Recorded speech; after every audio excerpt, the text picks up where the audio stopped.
What's up everyone, how are you all? Today we are back with another blazing Naruto story. What if Minato and Kushina abandons Naruto for his daughter? If you enjoy then please like, share and do comments.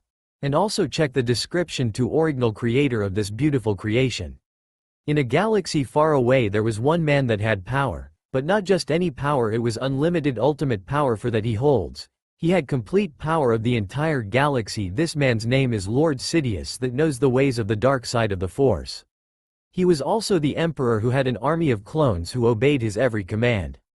The emperor's throne room. The emperor was thinking while looking into the outer space. What shall I do? The emperor thought in his mind. I have grown old and I know that I am not going to live forever. I must find someone and to take my place as the new ruler of the empire. Flashback. Ever since Darth Vader betrayed me by throwing me down a pit to my death, I managed to survive by calling one of troops with the Force to get a ship coming to his aid. As I escaped I watched my second Death Star destroyed with my own eyes. Some of my clone has survived but I have less of an army. I commanded my stormtrooper to take me to the watery world of Kamino where they have cloned my army. I have arrived to ask the leader of the facility to create a new army for me. He told me I was too old to run the clone army and said that I must find a new emperor to take control of the army. He was a fool thinking that I am too old to run my empire, but I was wrong. I stared to grow pain in my body and I knew that he was right. I must find someone to take my place. End of flashback. How in the galaxy am I going to find someone to take my place? I can't convene any Jedi to join the dark side since I command my army to kill all of the Jedi and now I'm running out of time. Just then 3 pillars of bright light shined near Sidious' throne. Lord Sidious covered his eyes with his arms trying not to see the bright light to make him go blind. When the 3 lights died down he saw 3 ladies that looked like goddess with equally enchanting beauty. The one in the middle has golden blonde hair with shining blue eyes. She has a perfect hourglass figure with D cup. Her outfit consists of a shoulder-less white dress with long sleeves, a long skirt, and white ninja sandals. She is Kami, goddess of light and order. The one to her right has jet pitch black hair with red eyes. She also has a perfect hourglass figure with C cup. Her outfit consists of a black tank top with black pants and black ninja sandals. She is Yami, goddess of darkness and chaos. The final one has silvery white hair and green eyes. Like the other 2, she has a perfect hourglass and E cup. Her outfit consists of an upper kimono with a light gray hikuma and black ninja sandals. She is Shinigami, goddess of life and death. Who are you 3 and why have you come here? Asked the emperor, who was confused why 3 goddesses were in his throne room. I am Kami, goddess of light and order. The golden blonde female said, making the emperor's eyes widen. And these are my sisters, Yami, goddess of darkness and chaos, and Shinigami, goddess of life and death. I ask again why you are here, asked Lord Sidious. We have come to tell you that you need a new apprentice to take your place, said Shinigami, because we have foretold a prophecy that a boy will keep the galaxy in balance, bringing peace and harmony. I see, said Sidious, but tell me who this child you speak of is. Scene change. To-san, Ka-san, I did it. Did you see that? Cheered an 8-year-old girl with bright, long red hair with yellow ribbons around the end of her hair, bright, neon violet eyes, and a round face. She wore a red t-shirt, combat pants, and blue ninja sandals. She looked an exact copy of her mother with the exception of the yellow strands that outlined her hair and the fact that she is younger. That's great, Narumi-chan, applauded a handsome man with spiky blonde hair with 2 long bangs down the side of his face. He had ocean blue eyes and an angular face. He wore a dark blue, long-sleeve shirt, black sweatpants and stood about a height of 5'8". This girl, now known as Narumi, is the daughter of both Namikaze Minato and Uzumaki Namikaze Kushina. She looked like an exact copy of her mother with the exception of her blue eyes and the yellow strands that outline her hair and the fact that Narumi smiled and continued her training on sensing her chakra and calling it out. She just started training with chakra and her dad was teaching her how to control it. Great job, Narumi-chan. You will be great kunoichi in no time, said a redhead who just came in when she saw her daughter call out her chakra.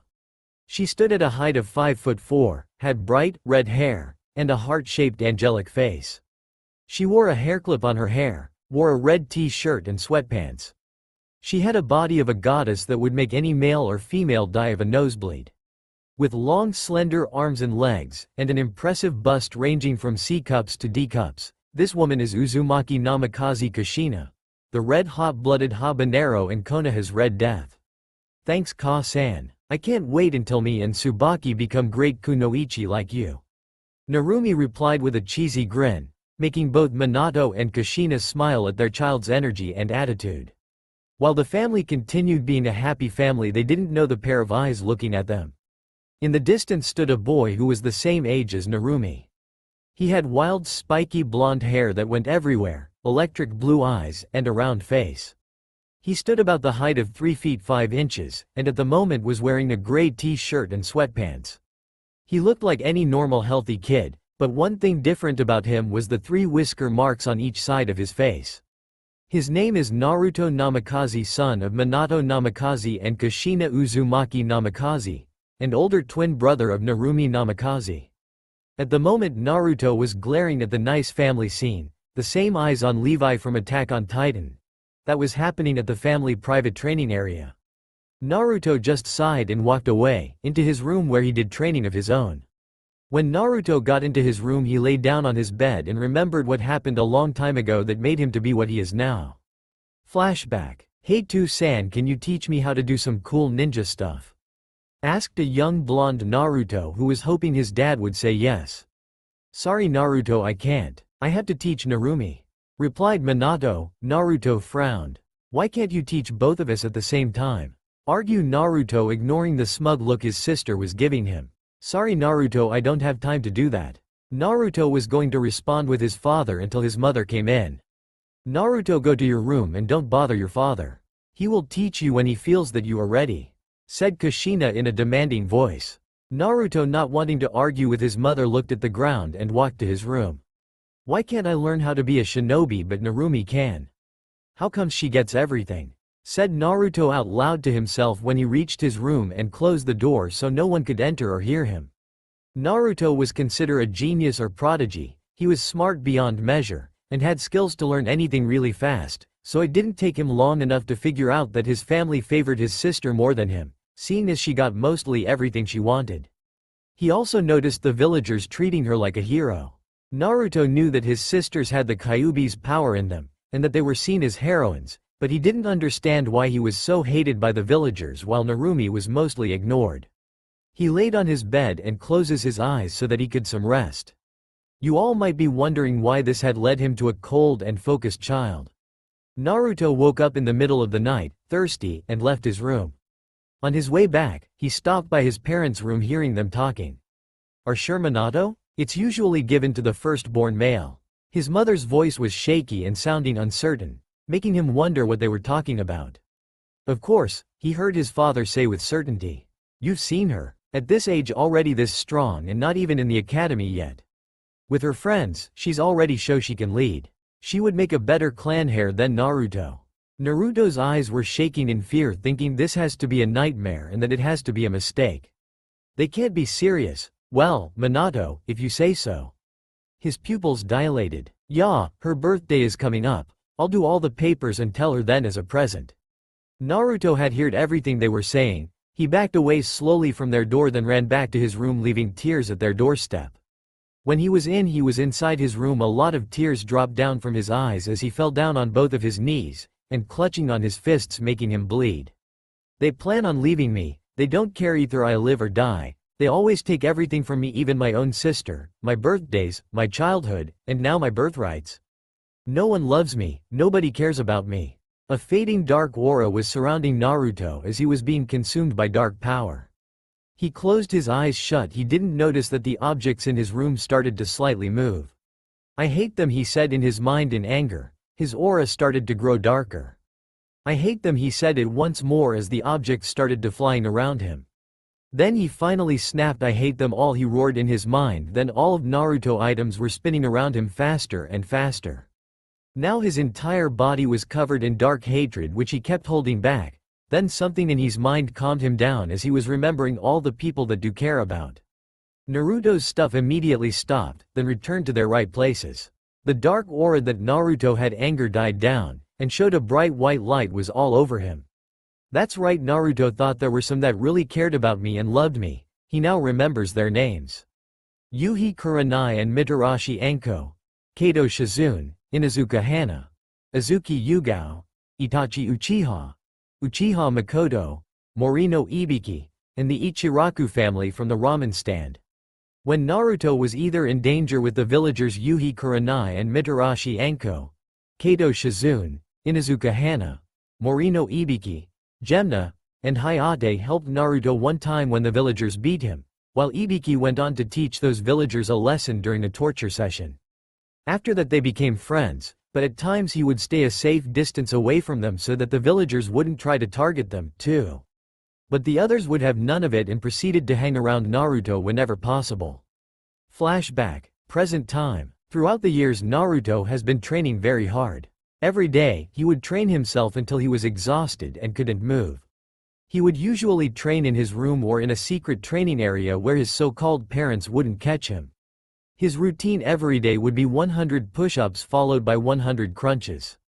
This would usually take about an hour or so, then he would usually take short break into 100 pull-ups and sit-ups. This took about another hour. After he would run around the village 3 times, which took about 2 hours, and spend 3 hours doing chakra control. He would do this every day and wouldn't cheat or take any shortcuts, meaning that he wanted to accomplish things that were challenging. With many good things there are also bad things. As time passed by, the villagers at first started with cold glares, then changed into beating here and there. Once every 2 weeks or so there would be a crowd that would corner Naruto and beat him senseless. They didn't do anything crazy since he was the son of their beloved Yondaime, but they would show him his place. Naruto at first would fight back, but he realized that would have made it worse, so now he just lets them beat them, though it didn't really hurt since he was strong and could take weak civilians' punches. The children around Naruto's ego wouldn't hang out or talk to him, instead they would fall flaunt over Narumi or give him cold glares. Some of the people who tried to be his friend only did it so that they could get close of Narumi. During the academy he would be ignored, but Naruto didn't really mind since he was pretty much alone from the start. Though there were very people that befriended him, them being Kurenai Yuhi, Anko Mitarashi, Yugao Azuki, Uchiha Itachi, and finally Uchiha Makoto. Kurenai, Anko, and Yugao helped Naruto one time when the villagers beat him. After that they became friends, but at time he would stay a safe distance away from them so that the villagers wouldn't hurt them too. Itachi found him during one of his training routine and watched in silence. He was impressed by Naruto's determination and hard work and eventually talked to Naruto. He asked why Naruto was training by himself and where his family was. Naruto's answer was, "I am nothing to them, only extra baggage." Itachi was shocked but understood what he meant. He often seen Naruto walking behind his parents with an expressionless face. After that Itachi often visited Naruto as much as he could and helped Naruto with his training, seeing as Naruto was considered a prodigy like himself. Uchiha Makoto found Naruto walking alone around Konoha one day. She asked why he wasn't with his parents, where he gave them the same answer as Itachi. Makoto was furious and was about to march over to the Namikaze estate and give them a piece of her mind. Naruto tried to stop her, saying it wouldn't matter, but she didn't listen to him. Instead she dragged him with her to the Namikaze estate. He still remembered what happened. Flashback 1 year ago. Uchiha Makoto barged into the Namikaze estate dragging a blonde-hair boy with her. "Kushina Namikaze, come here now," yelled an enraged Makoto. Moments later Kushina and Minato came into the front of the door to find Makoto holding their son. "Makoto, why are you here and why is my son with you?" asked a confused Kushina. She thought that Naruto was in his room. "I'm here because I found your son walking around Konoha alone," replied Makoto loudly. "Really? Oh, thanks Makoto-chan for finding my son, we will take it from here," said Minato, telling Naruto to go to his room, which he did. Though stayed back so he can hear the rest of the conversation since he noticed that Makoto haven't went home yet. "Did you even know that your son was outside?" asked Makoto, still mad. "No, but I thank you again for finding him," replied Kushina. Makoto narrowed her eyes and in the corner of her eyes, she noticed a red head that was training in the family training ground. This got a question that she wanted to ask them. Why is Narumi training to be a ninja early while Naruto is sent to his room? "We decided to train Narumi early. And why not Naruto?" Makoto's tone getting colder and colder by the second, which was starting to scare Kushina and Minato. That's because Narumi has the Kyuubi's power sealed into her and has to know how to control it. We will start teaching Naruto when he get into the academy." Makoto stood there with glaring eyes at the two. "I understand, sorry for asking a stupid question, Namikaze-san." Minato and Kushina flinch at the sudden change in their friend but just toss it aside, thinking that it wasn't anything serious. Makoto turned around and walked away, too mad to say goodbye. Flashback end. Present time. After that, Makoto would help him as best as she could. Sometimes cooking him lunch to giving him advice on his training, since she herself was a jonin before she retired when she got married and had 2 kids. She tried befriending him with her youngest son Sasuke, but to her disappointment he adopted his father personality at a very early age, which was being arrogant to the max. Sasuke would say things like, Naruto wasn't worth his time, or that the Uchiha are the best, to Naruto's annoyance. But at least Itachi befriended him, which made Makoto happy, though she wished he had a friend his age, which Naruto didn't mind. His relation with his family became worse. As his parents train his sister Narumi in the family styles and jutsu, Naruto watched in the background, always hoping for attention. He would suggest the family go the movie, while his sister would suggest they go and eat ramen, and to Naruto's disappointment they always chose whatever Narumi would suggest. After a while of watching and hoping, he gave up and trained even harder to show them that he didn't need them. He stayed in his room, not bothered to go out and talk with his family. Only time he saw them during the day would be dinner, but even then he would stay silent. He would just finish his food as fast as he could, wash his own dishes and go back to his room and train. When the family went on walks around the village, he would stay a few feet back from the rest of the family while Narumi would usually lead. He avoids attention as much as possible, being quiet or staying in corners where no one would see him. During parties he would only be there for an hour or so until he got tired and left. Sometimes Narumi would ask him to play with her, but Naruto would turn her down and said that he was busy. On his free time, Naruto would usually read books about stories, jutsu, seals, or anything ninja related. He also painted and drew on his free time. When his parents weren't around, he would work on improving his funijutsu, hoping that he would surpass his parents since they were seal master. Sometimes in Naruto's days he would go to the Hokage monument and stared at the sun set behind the village gates and walls. "Someday I am going to leave this stupid village," said Naruto as he watched the sun go down. He stood up and stated to walk back home. Scene change. The Emperor's throne room. Back in the Emperor's Death Star, the 3 goddesses were explaining about Naruto being the child of the prophecy. They even showed him Naruto's life from the beginning and tell him, "The boy is quite interesting to me, and you were right about him. He does have the power of the dark and light side to the Force," he said to them. "We expect to see him soon," said Kami. "So where shall I meet my new apprentice?" Lord Sidious said. Yami handed him the location of Naruto's whereabouts on the Emperor's communicator. "We will also give our power to him once you bring him here," spoke Shinigami. "Me and my sisters will wait at the entrance when you return with him," said Kami. Sidious lifted himself up from his throne and started walking towards the elevator. "I will bring back the boy and tell him the news, and I think he will accept it," he said as the door closed. "When he brings him back, we will enter in Naruto's mindscape and tell him everything. He must also kill the Dark Lord, Lord Sidious, and bring peace to the galaxy. The old man can't be trusted." "Well, I just can't wait to see Naruto. He's just so cute and attractive," said Yami while blushing. "Hey, no fair, I want to be the one to have him all to myself," Shinigami said while pouting. Both of them stared at each other as little bits of lightning came out of their eyes. The same thing when Naruto and Sasuke were eating in their first C-rank mission. Kami grew a tick mark and decided to spec up. "Sisters, enough," Kami shouted out. "We all know that we are going to share him," she told them. Shinigami and Yami blushed with embarrassment while looking down at the ground.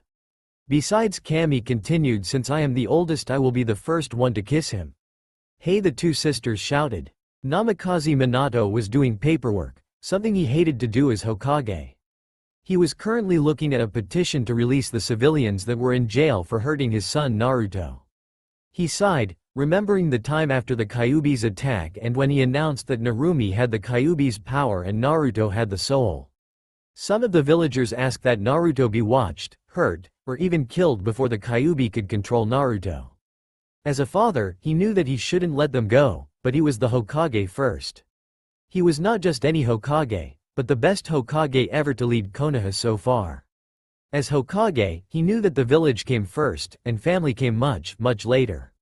He knew the pain of the village after the Kyuubi attack, and with Naruto having the soul of the Kyuubi, he knew that the village would target him. He knew it was bad, but the village needed a scapegoat, and despite how young Naruto was, he was the only person to fit the bill. The best he felt that he could do was to reduce what they did to him. He signed the paper that released the villagers from their prison. He just hoped that Naruto would forgive him, and that his wife and daughters wouldn't ever find out about what he allowed the village to do to Naruto. He was about to go through more paperwork until he felt a presence behind him. "Jiraiya-sensei, what are you doing here?" Minato asked while he quickly approved the request to release the prisoners. "It seems like I could never hide from you, my former student," Jiraiya said as he jumped through the window. "I ask you again, why are you here? I assumed you were peeping on women like you always do. Actually, the toads summoned me and told me about a prophecy." "Prophecy from the toads?" Minato asked, shocked. Jiraiya nodded in confirmation. "What was it about?" "It said that the Chosen One is the child born from two great shinobi, and holds light and dark power and has light blue shining eyes that they have been gifted from Kami, Yami, and Shinigami, and that will bring peace to the whole world. I expect that the Chosen One would be Narumi since she is your and Kushina's child and has the power of the Kyuubi within herself." "So my daughter is the Chosen One?" a hopeful Minato asked. "I think so, since she seems to fit all the requirements," Jiraiya replied, seeing how happy his student is. "Since it's Narumi's birthday tomorrow, I was wondering if you would let me let her sign the Toad contract?" he asked Minato, his smile growing wider as Minato nodded. "Since that's done, I guess I'll continue my research. See you later, Minato," Jiraiya exclaimed before disappearing using Shunshin. Minato sighed and looked at his loads of paperwork with a frown. He still couldn't figure out a way to beat every Kage's enemy. After working for a while, Minato stopped and started to think about his family. How far they have grown as a family. How happy they were, he, Kushina, Narumi, and Naruto. He frowned when he thought about Naruto. After refusing to teach Naruto, he pretty much excluded himself from the family. Minato still remembered Naruto asking to go somewhere as in family, but he refused Naruto's idea for Narumi, picking wherever she wanted to go. As time went by, Naruto's request became less frequent until eventually he stopped asking for anything. He even showed his face less around the house. Minato regretted what he did to Naruto and was going to make it up to him. Starting tomorrow after Naruto's and Narumi's birthday, he was going to start Naruto's training. He was going to bring Naruto back into the family no matter what. Namikaze Estate. Kushina Namikaze at the moment was making dinner for the family. She too felt that Naruto wasn't part of the family. Every time he and Narumi would come home, he goes into his room and stays there until dinner. At dinner he would be silent and not even give time a glance. When they walked around Konoha, he would stay a few feet back and would remain quiet. She noticed Naruto always reading books, which was good, but he read too much and wouldn't go out and play with the children his age. She started to wonder if Naruto had any friends at all. She regretted not training Naruto at the same time as Narumi, but believed that Narumi needed extra attention due to her having the Kyuubi's power. She, being a former Jinchuriki, knows how hard it is to control the Kyuubi's power. Kushina was worried. She didn't want Naruto to isolate himself from the family. She knew that something had to be done, and the moment Naruto walked through that door, she was going to make it up to him. She was going to make the family whole again, no matter what it took. She then continues to cook lunch for the family and especially for Naruto to enjoy. In Konoha, "Naruto Oni-chan, where are you?" shouted Narumi. Narumi ran around Konoha trying to look for her Oni-chan. After class finished, Narumi wanted to walk home with Naruto. To her disappointment, she disappeared when she tried to look for him. "Naruto Oni-chan," she shouted once more, hoping Naruto would come this time. When she got nothing in return, she frowned and started to walk home. Narumi loved Naruto a lot, not as a brother but something more. She would always try to play with him, but Naruto would always stare at her with his lifeless eyes, telling her to leave him alone. Narumi started to remember the past and felt sick at herself. She remembered when she little after her dad told Naruto that he had to train her first. She started to tease Naruto about it. She would say things like the family loved her more, or how show Naruto what she learned to make fun of him.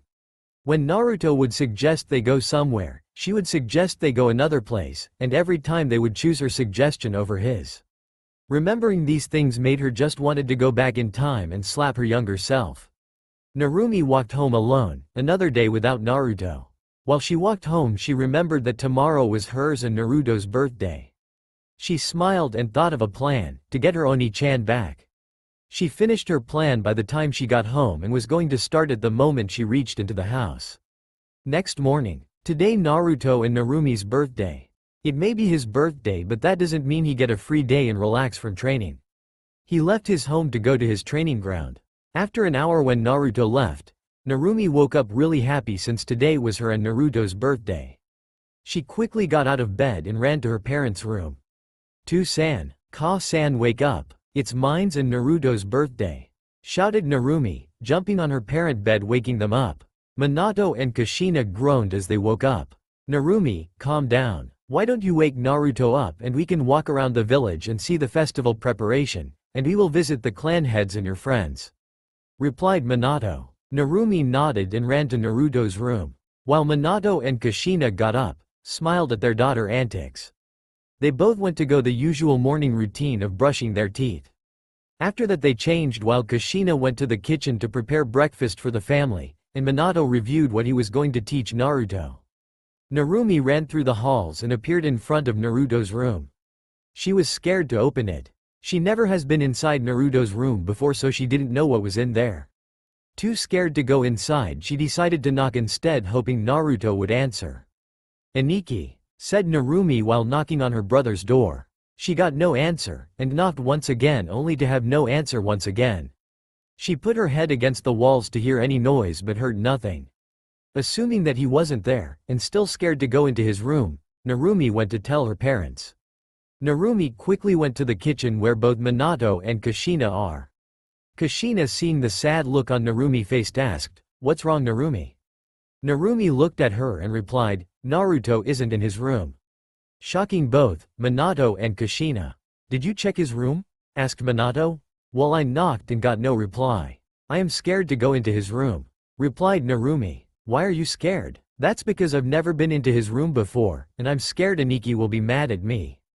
Minato and Kushina were surprised. They too have never been into Naruto's room and wondered what would be in there. Naruto seemed to be in there all the time so they assumed there was something in there for him to do, but doesn't remember getting him anything that will allow him to stay in his room all day. "How about we all go to Naruto's room then? Would you like that, Narumi?" said Kushina, which Narumi nodded in reply. The three of them quickly went to Naruto's room and stopped when they are in front of Naruto's room. Slowly Minato opened the door to his room, and when it opened all three of them were surprised. Naruto's room was what you would call plain, very plain. The walls were white, no dirty marks on it, while his bed was neatly done showing that he was gone. His room was very clean, even cleaner than Minato and Kushina.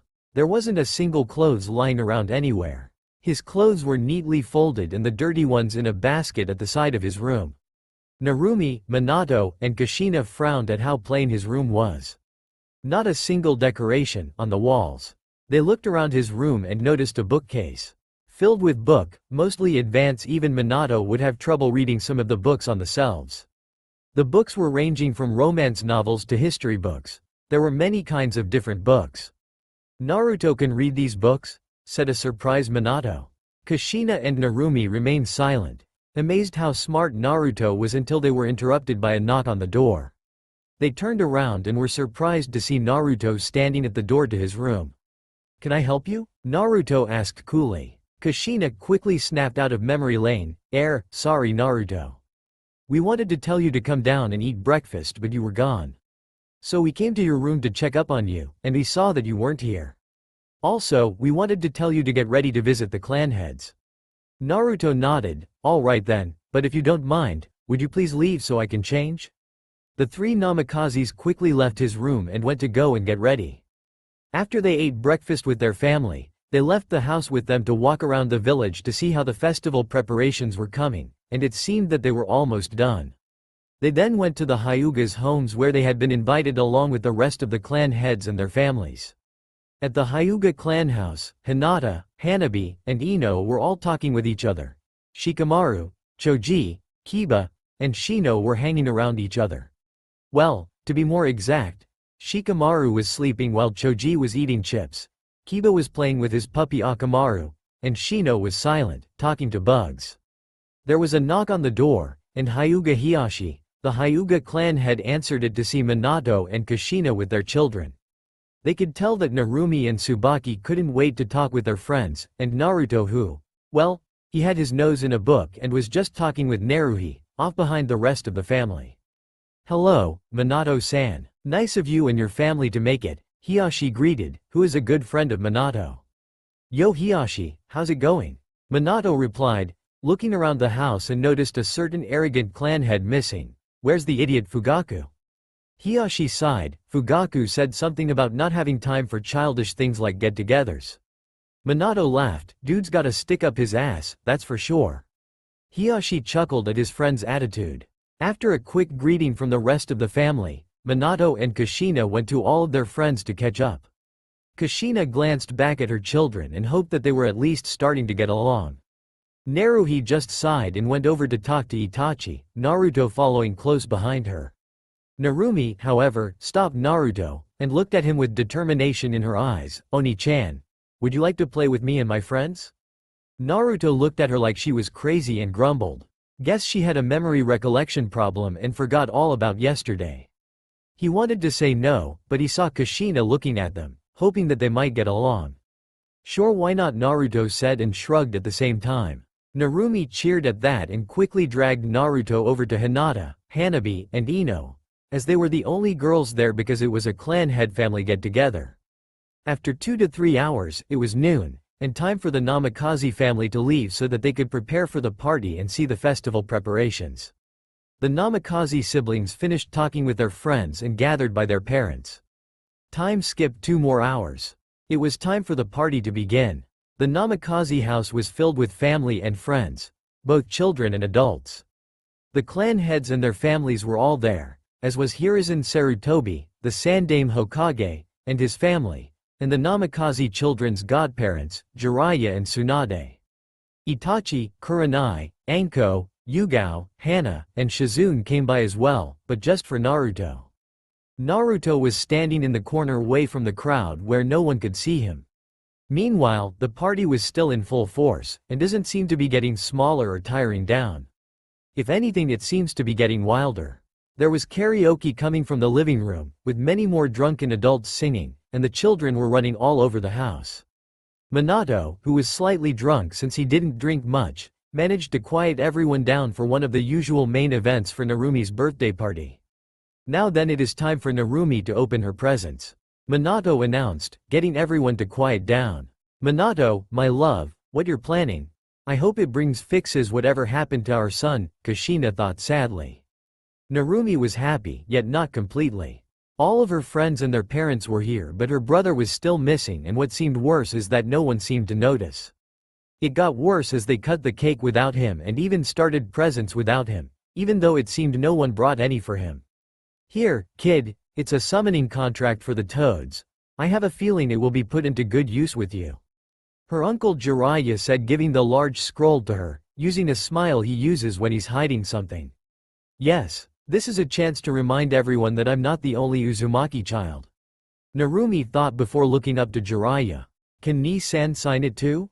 While an innocent question, it reminded everyone that more than one child had a birthday today. Jiraiya mentally cursed. This was the one question he hoped she wouldn't ask. "Well, Narumi-chan, as much as I would love to let Naruto sign it, the toads don't like to have many summoners. So 3 would probably be the limit, and anyways Naruto wouldn't have the talent for it." Narumi was listening sadly until she heard the last part. "What do you mean, wouldn't have the talent?" Jiraiya paused. "Maybe that came out wrong. What I meant was he's not as talented as you." "What do you mean not as talented?" "Jiraiya, what I mean Narumi-chan is that you're better than him." Jiraiya smiled, thinking this explained everything, but was not expecting get punched by a 10-year-old. It didn't hurt but was surprising. "Don't you ever say that about Ni-san." "Okay," Minato said, bringing everyone's attention to him and making Naruto forget what Jiraiya said. "It's time for my present."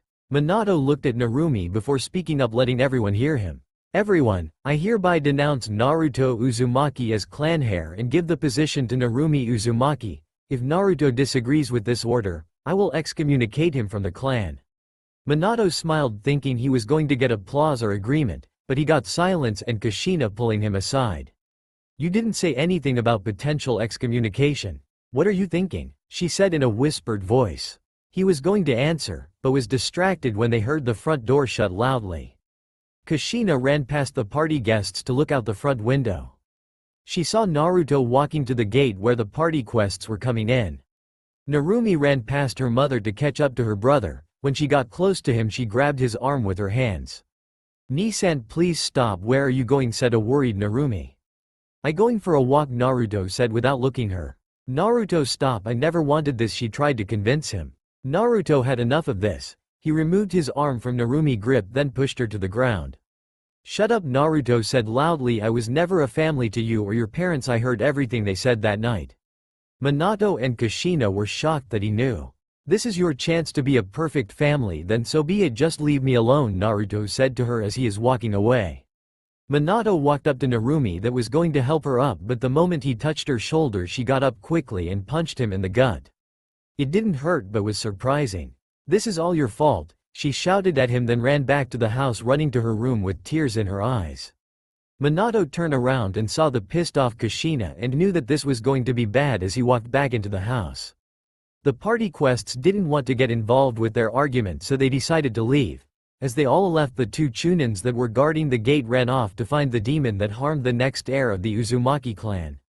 Hokage Monument. "It's always about her, she gets everything while squat," Naruto said with anger as he kicked a rock off the cliff. He breathed slowly trying to calm down. "It doesn't matter," he continued, "I'm no longer a part of their family anymore." As he was about to get down. Well, if it isn't the demon child," a male voice said as Naruto turned around and saw a Chunin a few feet away from him. "Demon child, what are you talking about?" Naruto asked, with confusion because he didn't know about having the Kyuubi soul from his past life. "You don't know? Oh well, it doesn't matter anymore, seeing as this is the day you die." When he finished talking to him the Chunin walked towards him slowly with two kunai knife in his hands. Naruto go into his battle stance and backed away slowly but didn't notice that there was someone behind him. The second Chunin got Naruto into a stranglehold. Naruto tried to break free but he didn't have the strength to do it. "I think you would look better without those eyes of yours," the first Chunin said evilly as he pierced the kunais through his eyes. Naruto's screams echoed all over the Leaf Village in pain, fell on the floor covering his eye sockets with his hands, but that didn't help because the two Chunin were rapidly beating him up. Meanwhile in the galaxy, the Emperor was in his ship, the Imperial Shuttle, looking for his apprentice with the coordinates Yami gave him to help find his student when he sensed something in the force that is not right. "Stormtrooper, we must hurry," he commanded his soldier. "Yes, my lord," as the stormtrooper prepared for hyper jump to light speed. "I sense my new apprentice is in danger," he said to his soldiers. The ship speed off so fast that only took them minutes to reach their destination. Hokage Monument. Naruto was down on the ground unconscious, bruised, cuts all over his body and covered in blood. "Come on, let's get out of here," Chunin 1-inch said to his partner. "Hold on, I got to make sure that the demon dead," the second Chunin spoke as he started to perform hand signs. "Fire style. Fire release stream," the second Chunin called out as he spread fire all over Naruto's body, thus setting him on fire, but Naruto didn't feel the cause, he was unconscious. "There, now let's get out or quick."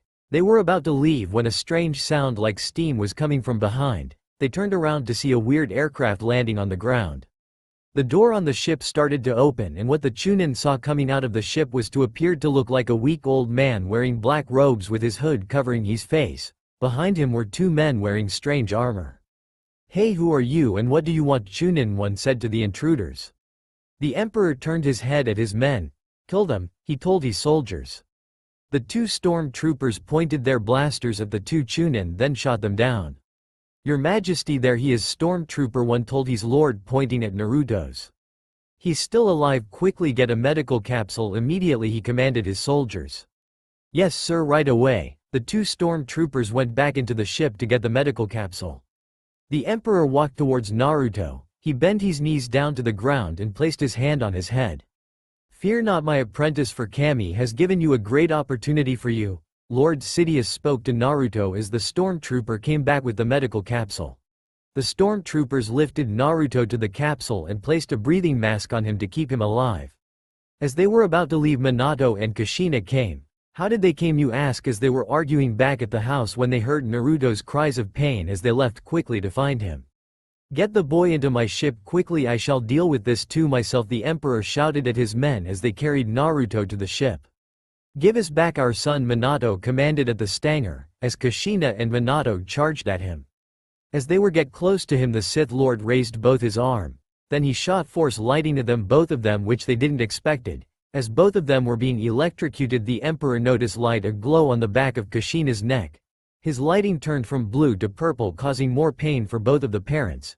The light on Kushina's neck died down. Lord Sidious decided they had enough. He stopped and went back to the ship. The stormtroopers got the ship prepared. Kushina got back up, rubbing the back of the neck. When she saw her hand, she had ink all over it, thinking someone put a seal on her, realizing that her so-called husband must have something to do with it, but now was not the time to think. She saw the ship about to take off with her son. No, stop, she cried out as she catches up to them, but it was too late. The ship had taken off to the skies. Kushina fell down on her knees, crying that she failed as a mother. She should have better mother too. Naruto. She can only hope that he would come back safely. Right now has to find out about why the seal that was on the back of neck. She picked up Minato, walked back home. All she can do was to find out what was Minato planning. Please be safe, Naruto, she said to herself, looking at the sky. The emperor had returned back to his Death Star with his new apprentice, who is still recovering from the damage, those people that caused him so much pain and agony. As the imperial ship was close to its destination, Lord Sidious is checking how his student is doing. Naruto's condition was in bad shape. His entire body is badly burnt that he is unable to move himself. His eyes were gone as they looked like someone ripped them off. The stormtroopers used medical bandages, keeping his eyes from being infected. The Imperial shuttle was near the Death Star. The ship slowly entered the entrance of the Death Star's landing platform, where the three goddesses were waiting for their new emperor to come back safely. The emperor and his clones came out from the ship. The three goddesses approached but were worried when they saw the hovering medical capsule. They quickly approached it to see what happened. When they got close to it, the sisters were horrified and shocked for what they got them furious seeing Naruto's damaged body. What happened to him? Kami asked with anger in her voice. Yami and Shinigami glared at him, which they also want to know what happened to the boy. He was attacked by those disgusting people you call Konoha, but was only attacked by their guards called Chunin, the emperor said to them. But now is not the time to talk about that, we have to get him to the medical room now, my droids will fix him up. In the recovering room, the droids were currently curing Naruto's condition. There were cuts, burnt up all over his body, and making sure that his empty eyes don't get infected or rot from the inside. While the droids were fixing Naruto's injury, the three goddesses and the emperor were currently observing the process of Naruto's healing while thinking of ways on how they will make him start his training. But they were cut off from their thoughts when the medical room door slid open, and what came out of the door was a hovering three-armed droid coming through the door, confronting the goddesses and the emperor, who were waiting for the results. I forgot what it looked like. It kind of looked more like 4 arms instead of 3 from the third movie when Padme is giving birth. Medically, the child is suffering from the damages within his body. For some we cannot explain, we are losing him, the hovering medical droid explained to them. Lord Sidious looked at Naruto's current state. He spoke to the goddesses while still looking at Naruto. He is dying, the emperor said. We don't know why, but there is something you must also know. Within the boy's body there seems to be some sort of strong power source that is keeping him alive. It is also regenerating his cuts and burns when we were about to heal him, the medical droid said to them. The emperor was curious on what was this power source that the droid spoke of that Naruto contained and what might it hold. Kyuubi, Kami said quietly to herself. Who is this Kyuubi you speak of? Sidious asked her. Kyuubi is one of the 9-tailed beasts, centuries of being sought after as a tool for war and regarded as a monster that people think of her. However, I didn't know she had feelings for the blonde. Wait a minute, this Kyuubi is a female? The emperor asked with confusion. Of course, after all, me and my sisters are the ones that brought them to Earth so that they might interact with humans. But Yoko, she's special, not only the most powerful tailed beasts but also the only non-violent one of them all. Kami explained all the details about the Kyuubi to Lord Sidious, who nodded, understanding why the people fear Naruto, because they have him as a bloodthirsty monster. There is also another problem of the matter. We don't have any replacements for his eyes, and I don't think this Kyuubi you spoke of can regenerate new ones, the droid explained to them. What do we do? Sidious asked in question. Everyone was now thinking what to do until Shinigami had an idea, then whisper her sisters telling them what they must do. Talking in secret they nodded, then grabbed each other's arms. What are you doing? The emperor asked, but the tree goddesses ignored him and continued to proceed their plan. In the center of the goddesses formed two small blue flaming spheres floating in the center of them. Sidious covered his eyes because even though they are small they also bring a bright light to them. Sidious shielded his from the light, and when it died down he opened his eyes and sees the still flaming orbs floating in the center, and landed in Kami's hands as she walked to the hovering droid, giving them to him. Give these to Naruto, not only will they give back his eyesight but me and my sister's power will become his, Kami said. The droid slowly took the new replacement eyes from Kami's and said, these are exactly the size we are looking, but are this safe for him? The droid asked her politely. Yes, once your followers put this on him it will do the rest, she replied. The eyes that Naruto will have are wars from Darksiders, the first one. In the meantime he will take up the name Darth Revan. Sidious interrupted. You droids get rid of those burnt up rags that are on him and replace them with this, as Sidious showed a robe-like combat outfit that has a red leather fur on the right side shoulder, a dark blue hooded cloak with a black combat pants, with brown boots. I'm planning on making him look like this when he is older. Art, Assassin's X Star Wars Concept 2127616670. While your droids clean him up we will enter his mind to see if he is willing to accept our offer of being our avatar, Yami spoke. Sidious nodded and let them do their business. The three sisters vanished and entered into Naruto's mind. The Emperor waited patiently as his medical droids got to work on replacing Naruto's old cloths with the new that Sidious gave him. Unknown location. Naruto opened his eyes to find himself in an open field, with one side of it having a cloudy blue sky and beautiful flowers while the other side having a clear violet sky and grass. Where am I? In the plane between dimensions, said a heavenly voice from behind Naruto. The blonde turned around behind to find three women with equally enchanting beauty. The one in the middle has golden blonde hair with shining blue eyes. She has a perfect hourglass figure with D cup. Her outfit consists of a shoulder-less white dress with long sleeves, a long skirt, and white ninja sandals. She is Kami, goddess of light and order. The one to her right has jet pitch black hair with red eyes. She also has a perfect hourglass figure with C cup. Her outfit consists of a black tank top with black pants and black ninja sandals. She is Yami, goddess of darkness and chaos. The final one has silvery white hair and green eyes. Like the other two, she has a perfect hourglass and E cup. Her outfit consists of an upper kimono with a light gray hakama and black ninja sandals. She is Shinigami, goddess of life and death. Who are you three? How am I be able to see? When does idiot Chunin cut out eyes, and how did I get here? Naruto asked, while getting the feeling making these three mad at him would spell the end for him as the three ladies kneeled in front of him to get to his level. I am Kami, goddess of light and order. The golden blonde female said, making Naruto's eyes widen. The reason you can see because this is your mindscape, you can do anything in your mind, and these are my sisters, Yami, goddess of darkness and chaos, and Shinigami, goddess of life and death. Hi, Yami greeted, flashing a dark smile at Naruto, making him shiver. Nice to meet you, Shinigami said, ruffling Naruto's hair. Nice to meet you all too. It's an honor to meet three goddesses such as yourselves, Naruto said, bowing down on one knee while making Yami and Shinigami blush. But I have to wonder, why you all want to meet me of all people? Because we have an offer for you, Naruto-kun, since you're the only soul who fits our requirements, and hope you will accept our offer, Kami said, getting straight to business. But before that, Yami now smiled a mischievous smile.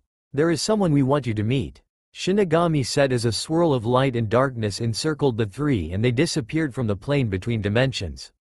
Naruto's mindscape. Naruto opened his eyes and found himself in somewhat looked like to be sewer of some kind.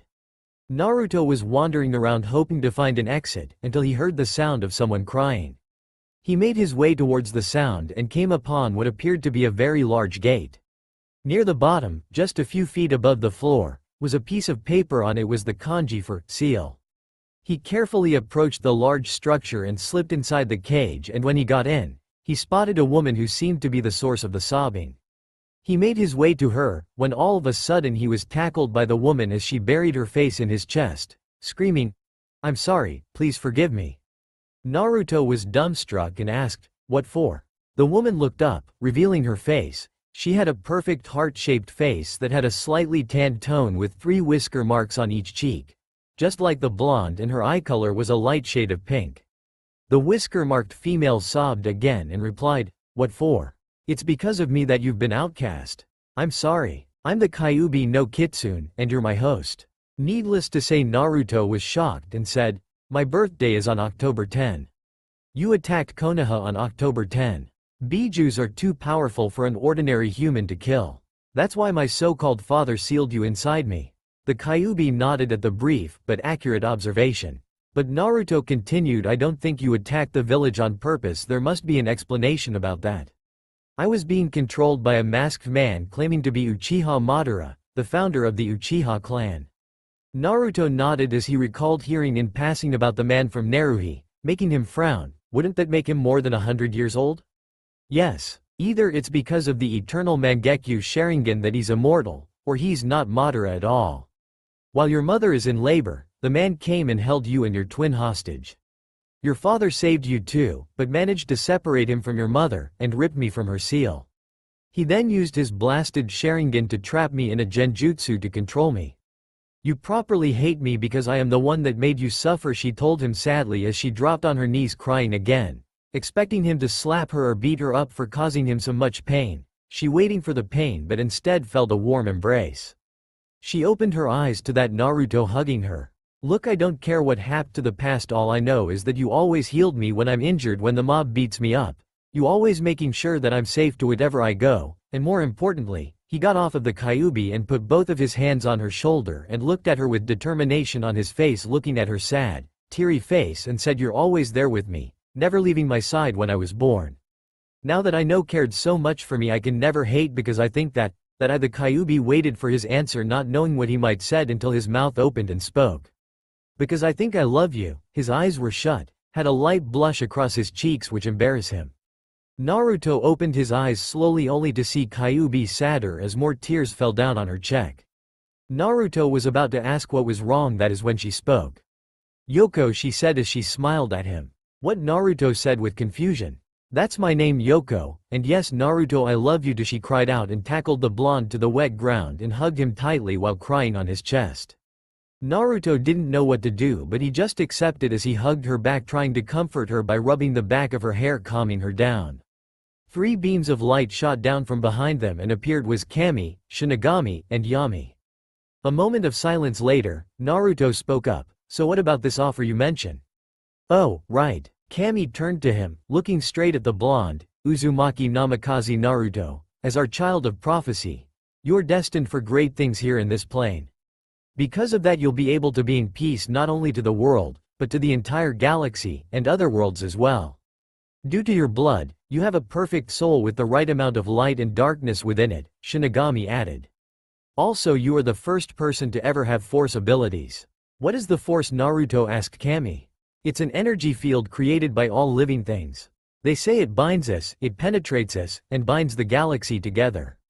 Kami explained, "But you learn soon enough when you train with Lord Sidious. When you wake up, he will be the one teaching you the Jedi arts.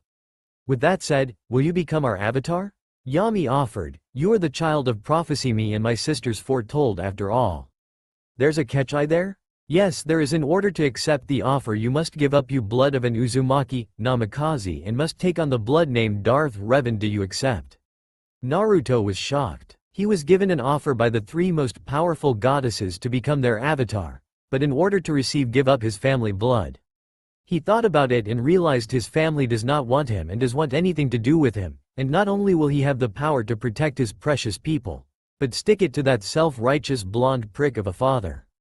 The decision was pretty obvious at this point. "I accept," he said, "but on one condition." "Name it." The goddesses, the vixen, and the dragon lady said at once. Naruto stood for a moment before bowing down on one knee, forming a fist and placing it on his right heart, and said, "Please don't leave my side." Kami, Yami, Shinigami, and Yoko all blinked before walking over to Naruto and pulled him into a hug. "Of course not. We would never do that, Naruto-kun. Don't ever doubt us, Kami said, smiling. Naruto hugged back. Thank you, Kami-chan, Yami-chan, Shinny-chan, Yoko-chan. The goddesses and Chakra Demon blushed at the new nicknames their soon-to-be avatar gave them as they broke apart. Then Darth Revan, become our avatar, the three goddesses spoke in one voice. The area became flooded with power as the three goddesses poured part of their power into Naruto. Changes started to form on Naruto. His hair started to turn from a blonde to brown, smooth, different hairstyle. The whiskers on his face faded away, and the last change was his eyes are now completely blue. As the ritual was finished, Naruto looked at himself at the watery floor and was surprised that he got a new look, but the one thing that surprised him the most is his eyes that looked weird. "Whoa, what's going on with my eyes?" said to the goddesses. "You have a dujutsu name, the Eyes of Legends, which is mix of Rinnegan and Mangekyo Sharingan, ability to have unlimited force. You have the power to control all elements including the sub-elements to its fullest potential." After all that talking, Yoko started to fade real slow and fell down on the ground. Naruto rushed to her and held her in his arms. Play Xian's theme from Kingdom Hearts 358 halves days. "What's happening to you?" Naruto said to her with a worried face. "I'm going back to your sister. All this time I've been healing you, is because I used my own power to do it, and that my soul can't live without chakra, so I'm being sent back Narumi's mindscape. Besides, you'll be better off without me." Naruto as she closed her eyes as sparkles came out of her body and start floating up. "No, there has to be a way I won't lose you again. I know you'll still be with me," said with sadness as tears started forming from his eyes. Kami, Shinigami, and Yami were also crying that their avatar was losing her and won't see her for a long time. They want to help him, but it was against the rules to interfere with life. As the sad moment couldn't get any worse, Naruto's mindscape started to light up, from the floor to the roof. Naruto looked around and looked at himself. He also was fading as then stared to panic until he heard Yoko's voice and saw her legs were almost gone. "It's too late, you're waking up. Do me this favor, take good care of the goddesses for me. Goodbye Naruto, I will see you again. I'm glad I got to meet you for the first time and that my heart will always belongs to you." As she said her last words, bright light surrounded her, making Naruto cover his eyes. "Yoko no!" Naruto screamed out to her, trying to reach her, but nothing happened. End of song. Death Star Medical Room. Play Birth of the Twins, Padme Destiny. The droids have completed Naruto's recovery on his eyes and made sure the new set of eyes fit perfectly. And when it was finally done, they wrapped a black handband on his eyes to make so they can be fully healed. Sidious had another thing he had in mind that he wanted to add to Naruto's features. Sidious told the droids to give him metal-like fingers, the ones Star Killer has from the Force Unleashed, but this time 5 fingers. The last thing he wanted to add was mask, helmet that belonged to a gifted student of his. Not only was student strong, but also wise. He thought that since Naruto is going to be the ruler of the galaxy, he thinks of giving him something to make people fear him. He gave the Revan's mask to the droids and slowly lowered the mask onto him, attaching to his head, and backed away as they were done, which left the Emperor and Naruto alone waiting to wake up. Naruto is slowly breathing. That made the Emperor pull the lever that made the medical table slowly rise up until it stopped at a standing position. The 3 goddesses exited out of Naruto's mind and stood next to him to see how he was doing. They told Sidious how he accepted the deal and he nodded, then approached Naruto. Lord Revan said with a weak voice, "Can you hear me?" Naruto turned his head at the source of the voice and said, "Are you the one called Lord Sidious that Kami-chan, Shinny-chan, and Yami-chan said you are?" he said to the voice of the mysterious person he is talking to. "Yes, I am Lord Sidious, the one who will train you to use the Force," he responded. "Thank you, and yes, I can hear." Naruto now had a new master that will teach him new thing. But now was not the time, as he asked his master a question. "Yoko-chan," Naruto said to him, "is she still with me? Is she safe? Is she alright?" Kami whispered to the Emperor's ear, which he responded to Naruto's question. "It seems she was on the perch of death. She has gone back to Earth to return to your sister. It was the only way she can stay alive. I'm sorry." Naruto was at pause for a moment and started saying stuff on denial. "No, there had to be another way. She was still alive in my mindscape, I felt it." Naruto said with anger as everything in the medical room started to rumble and shake. Even the droids were starting to break apart. Naruto easily torn apart his restraints that were keeping him on the table, and walking slow, going straight. The three goddesses tried to hold him back by embracing him with a hug, but he was still walking slow because enough thou they were gods had their power, meaning he was strong as they are. Naruto stopped for a moment before he dropped down on his knees. He spread out his arms and extended his fingers as little bits of red lighting was appearing from his fingertips. Naruto screams out as all of his anger, causing so much damage to the medical room with his force lighting that looked like a bomb explode into the room. Naruto calmed himself. He heard his master again saying, "Rise Darth Revan and stand for are gifted to be my apprentice and will soon be the galaxy's new emperor." Naruto lowered his head down and placed his hand to his heart and said, "What is thy bidding by master? You will rest first, you will get your eyesight back later on, but when they return your shall begin." As he walked away from him, Naruto was dragged by the goddesses, taking him to his new room before Kami decided to speak. "Naruto. You'll see her soon, Naruto. Remember her promise she said to you." Naruto replied, "Yes, I promise I'll take care of you three and thank you, all of you, and I promise you this. I will become powerful to protect the ones I care and love." The goddesses smiled and blushed at him for what he said as they placed him on his king-sized bed and joined him by sleeping with him. Naruto knew that his new life was going to be challenging, but is willing to do any for Kami, Shinigami, and Yami-chan. But most importantly, he is doing this for Yoko-chan. Revan's years of training was a lot faster than unexpected, from the help of the three goddesses and Lord Sidious. Considering that all he ever did was studying and focusing on his training, he became a Jedi Master in just 3 years. The other 3 years was practicing on his ninja skills, his ninjutsu, genjutsu and taijutsu, memorizing every last detail he learns from his gifted eyes. With his ringed metal fingers becoming problem on performing jutsus with both hands, but he figured ninjas can perform them with only one hand and has become really good at it whenever he was in combat. His fighting style became dual-wielded lightsabers, holding them in reverse, Force Unleashed 2, which he practiced with 2 red lightsabers. He also had gotten amazing gifts from the 3 goddesses. Besides the eyes, which was Kami's idea, her other sisters handed him 2 lightsabers, each had an engraved hilt. Yami's gift to Revan, the first lightsaber, was a white color that is surrounded with little bits of lightning, making it look like it was unstable but still easy to work with. It symbolizes a Jedi who are very calm and focused on the living force. Shinigami gift was the same gift as Yami's, except its color was black as midnight with a menacing. It seemed to scream danger to anyone who saw it, with pure darkness, who is devoted to oneself rather than severing a group or a master. The crystals are from the old cartoon Clone Wars, where Anakin was on a mission to free the Novan warriors. I don't know what they're called. After he saves releasing them, watch it should on YouTube. It was from 2003, but this time the color of the 2 crystals are black and white. The last gift was from Lord Sidious. He said it belonged to his apprentice's student named General Grievous. His gift was a starfighter that was bulkier and hardier than the droid starfighters employed by the Confederacy of Independent Systems, with 2 rapid-fire triple laser cannons capable of inflicting damage equal to that dealt by a V-wing starfighter, and 2 powerful main ion drives. The Belba lab was designed for a single pilot. The 3 goddesses told Revan that now he was a Jedi Master, Sith Lord. It gives him the privilege to take multiple wives, and it considers him an adult that is old enough to take on anything that gets in his way. When Revan heard about having multiple wives, he had pass out from a massive nosebleed that made the goddesses giggle, because soon when he becomes a father to a lot of children, he would just be begging for someone to save him. The other part of his life was that his so-called master, that he remembered what happened but was still worth it. Flashback. Whenever his lord flies off to something important like a meeting or such, Naruto would go into throne room and find some information about him on why he only knows the dark side and why would he go so far for him. He found a hidden button behind his rotating chair. He pressed it only to hear hidden door unlocking at the bottom of his feet.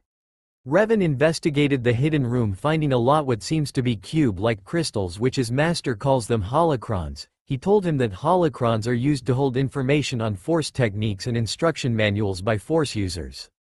Not only did he found a more Jedi techniques, but also found holographic journal that is titled Empire Plans. Revan looked at the journal and he knew that this was the type of information he was looking for. The moment he unlocked it and saw the words on it, he was shocked and horrified. His master has done terrible actions, that he was only power-hungry, pure darkness, and cold-blooded. He enslaved most of the galaxy, controlled countless worlds, betrayed most of his allies, and terrorized civilization. But the thing got him the most was his plan for Order 66. It said that he tricked a Jedi called Anakin Skywalker on killing all the Jedi by hunting them down and anything that relates to them. His apprentice also killed his friends, but the one that filled Naruto with so much hatred emotion was he found a holographic recorder of Anakin killing innocent youngling children. Revan fell on his knees, closing his ears with his hands, trying his best to ignore the screams, but he knew that Sidious is behind all the suffering of others. And the reason his clone army followed his rules is because the Emperor has treated them. If they didn't obey his rules, he would launch an assault on Kamino and destroy everyone and every last detail that created them. The clones never wanted this, nor did the Kamino workers didn't want to eliminate their Jedi friends. So they had no choice but to side with the Empire. Naruto waited for his master to return and thought of a plan to get rid of him once and for all. Death Star Midnight. Revan got out of bed and snuck, hiding his presence well into Sidious' bedroom, and stabbed his lightsaber through Sidious' head. He had the idea from Sidious when killed his own master in his sleep, for he wanted to be the only one to be the all-powerful Sith Lord, but for Revan it hard for him to do it. Sidious was the one that gave him a better life and treated him like a grandson that he never had. However, Revan knew that it had to be done. After Lord Sidious' death, Naruto called everyone in the Death Star that he is giving an important announcement to make. After everyone showed up at the landing platform where every soldier, guard, and staff stood in a straight line. When everyone was accounted for, Revan appeared with Kami, Shinigami, and Yami behind him, where he stood on top presenting himself to everyone with stool microphone in front of him. "Attention everyone, I Darth Revan have something I have to tell you," Naruto said, getting everyone to look at him. "As in today, Lord Sidious is dead by my hands." Everyone gasped at the news and continued to listen to his speech. "As today you will follow my orders, but I want to let you know this, I will not make the same mistakes my master did. I plan on protect the innocents, help the weak, and bringing order to the whole galaxy, but if don't trust me enough." Revan lowered his head, raising his hand and pointing at the ships as he said, "You are free to leave, I won't blame you." The clone army was surprised what their proclaimed emperor had spoken. They given a choice: either they can stay here in the Death Star with their new emperor or they can leave. All the clones talked to one another, discussing on what to do. After they were done talking, one of troopers walked up forward and lifted his hand at his forehead, thus saluting him. "We are at your command, your majesty." We never respected him. It was hard for us to betray our friends, but it was difficult for us to pull the trigger on them. "But if you said is true, then we be glad to pledge our allegiance to you," the trooper said as the rest of the soldiers saluted to their new emperor, showing Naruto they pledged their loyalty to him. Naruto has been grateful for his army alliance, making Naruto saying with confidence, "I thank you for staying, and yes, I promise all the things I have said, because that is a promise that I will never break." There was complete silence. All the stormtroopers stared, saying Revan over and over again, raising fists up into the air. As of this moment, Revan knew that this was the beginning of a new order for his brothers in arms. Flashback end. After news around the galaxy were told, everyone would fear the new ruler of the empire, but were soon relived for that the new emperor wasn't causing more problems but fixing them instead: free slaves, stopping criminal acts, and shutting down terrorized organization. Revan even made an alliance to the Republic by apologizing for his master's selfish deeds to Princess Leia Organa and her husband Han Solo, who are the leaders of the Republic. They accepted Revan's apology with a truce of peace that he promised to bring justice to all. Later in the years, Revan's army was small and thought that this was a problem that he cannot solve. One of Revan's generals told him of a place where they were created a long time ago, called Kamino, is also known as the Planet of Storms, was the watery world where the clone army for the Galactic Republic was created, as well as the Kamino home fleet. Revan was walking to his soulless one ship. He kept on walking when felt someone's presence, stopping for a moment. He heard a grunt-like noise as Revan quickly turned around and looked up to see a short brown clean-hair male with a beard and mustache, causal Jedi outfit, and reddish-brown combat boots jump down from a short structure of a pillar. Revan activated his two black and white lightsabers and blocked the enemy's blue saber with both of his swords. The beard Jedi swung his lightsaber from left to right, but Revan countered the enemy using his own fingers, force pushing the intruder a few feet away from him. As the Jedi was knocked back on the ground, Darth Revan dashed at the defeated Jedi and stabbed him in the gut. All of a sudden the Jedi flashed and it turned out to be Revan's holodroid companion and bodyguard Proxy that could change their appearance and copy abilities at will. In this story Darth Vader doesn't make Galen Merrick his apprentice, so that means Galen never meet Proxy. "Ah Master, another excellent duel," said the kindly murderous droid. "I have to admit Proxy, you did catch me by surprise. I haven't fought that training program in a couple of months. I thought you'd gotten rid of it," Revan said, smiling at his best friend, putting away his lightsabers away clipping on his belt. "Well, I hope that using an older training program module would catch you off guard and allow me to finally defeat you. I'm sorry I failed you again," Proxy said, looking at the ground with shame. "Don't worry Proxy, you're getting the hang of it, just keep trying and never give up, but listen, do me a favor. Don't ambush me anytime because I might end cutting you in pieces," said Revan, walking to the landing platforms where his starfighter is. "Also, you should stop trying to attack me, because if the three goddesses found out you tried to attack me, they'll turn your ass into scrap metal again and it's hard for me to fix you up. I mean, first I found your body in the abandoned Jedi temple and saw it in good condition. I just knew that it will come in handy, but after I fixed you up you almost went haywire and tried to attack me." "As you wish Master," Proxy said, bowing down at Revan. "And again, you don't have to bow down or call me Master Proxy. You're my best friend and I made a promise to you that you will be part of the Jedi Council when I ask the construction droids to rebuild the Jedi Temple." Proxy's was designed to be a training droid for Jedi, but somewhere inside Proxy's system he wanted to be more than that. He always wondered if he'd be the first droid to ever become a Jedi Master and be part of his Master's Council. Thanks to his copy abilities were like almost the same thing as Revan's Sharingan. Revan has been impressed with Proxy's potential that he made a promise to him that when the Whirlpool country. Revan knew about his formal mother birthplace, he didn't want anything to with it. However, he knew he was part Uzumaki in the past, saying when he grew up to be strong and take the place of Hokage from his father, he would have it rebuilt back to its formal glory. But now, since he is the new emperor of the entire galaxy and now that his sister was going to be the new heir to the Uzumaki clan, he could at least do is restore it, but he won't just build back together, he will make it more grand than ever before.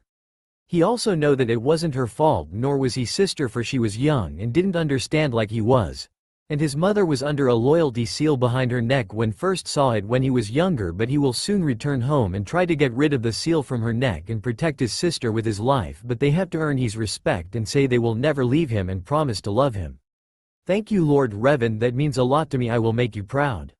"You're welcome Proxy, I know you will. I also need your help with something that I have planned." "Anything my lord. There's a certain group of Jinchuriki that I know they feel the same way as I do, and I fear that others will want to hurt them or only use them for a weapon, or all they want is their power that I heard the Akatsuki want. I want you to take some of our spy droids, locate them and give each of them a communicator that will give a recorded message of me giving the location of where to meet me. While you do that, I'm taking my starfighter to Kamino, build an army. If I want to take the fight to the people of Earth, I need all the help I can get."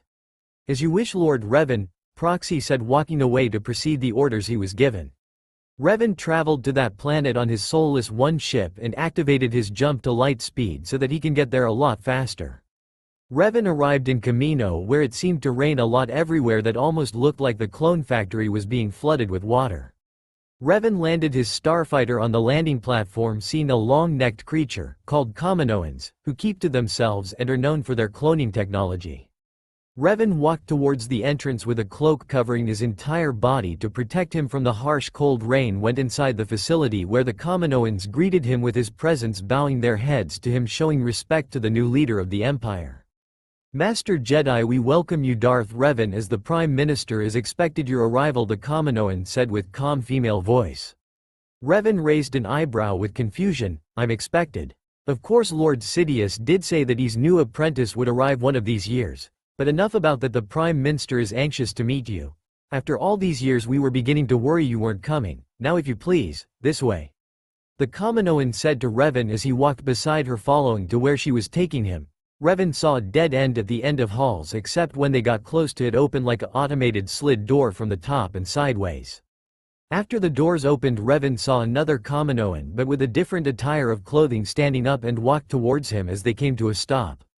"May I present Lama Su, the Prime Minister of Kamino," the female Kaminoan said as Revan bowed his head to the Kaminoan.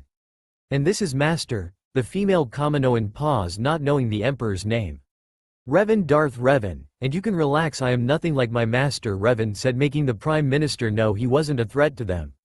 The Lama Su nodded and said, I trust that you came to discuss about the clone army you were hearing so much about. Yes, I have. A chair lowered from the ceiling next to Revan. Lama Su asks him to take seat so that they can discuss to business. All I want to say is that we thank you for what you done for us by freeing us from Darth Sidious' grasp. Revan rubbed the back of his head while smiling with embarrassment. You're welcome, I just did what was doing the right thing. So what have you planned for my army? Revan said, wanting to know clones' capabilities on fighting.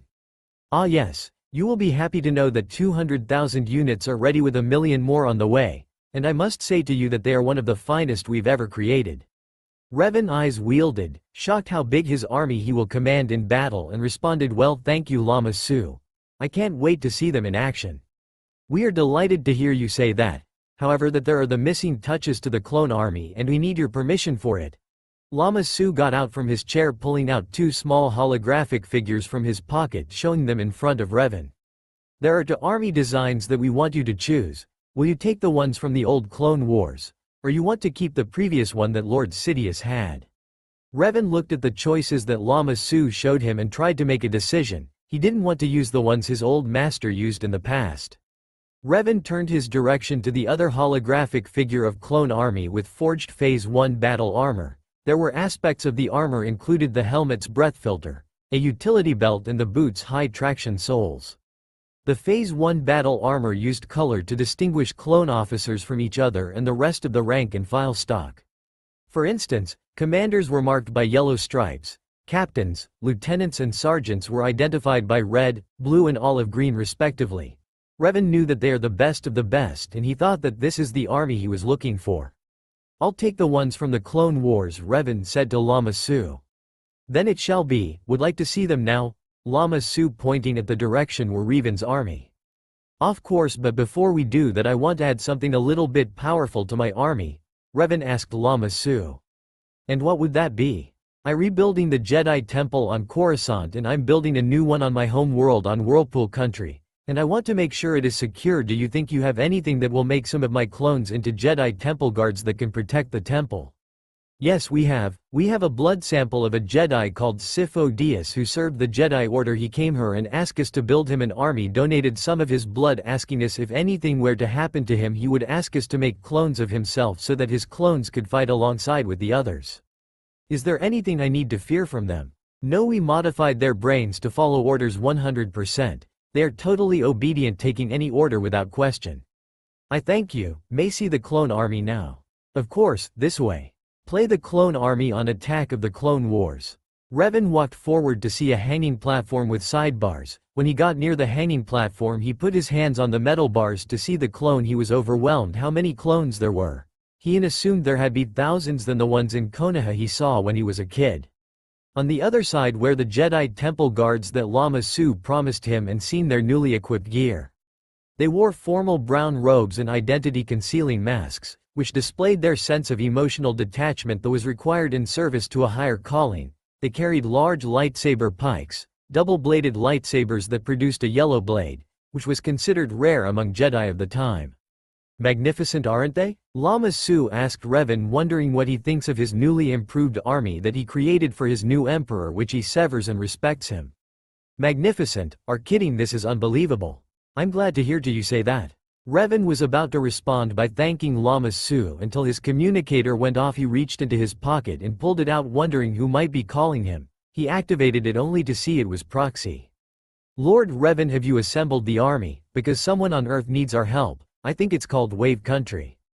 It's run by Gato, and accorded to his file he was a powerful shipping magnate whose shipping company was actually a front for much shadier activities, such as smuggling illegal goods and dealing drugs.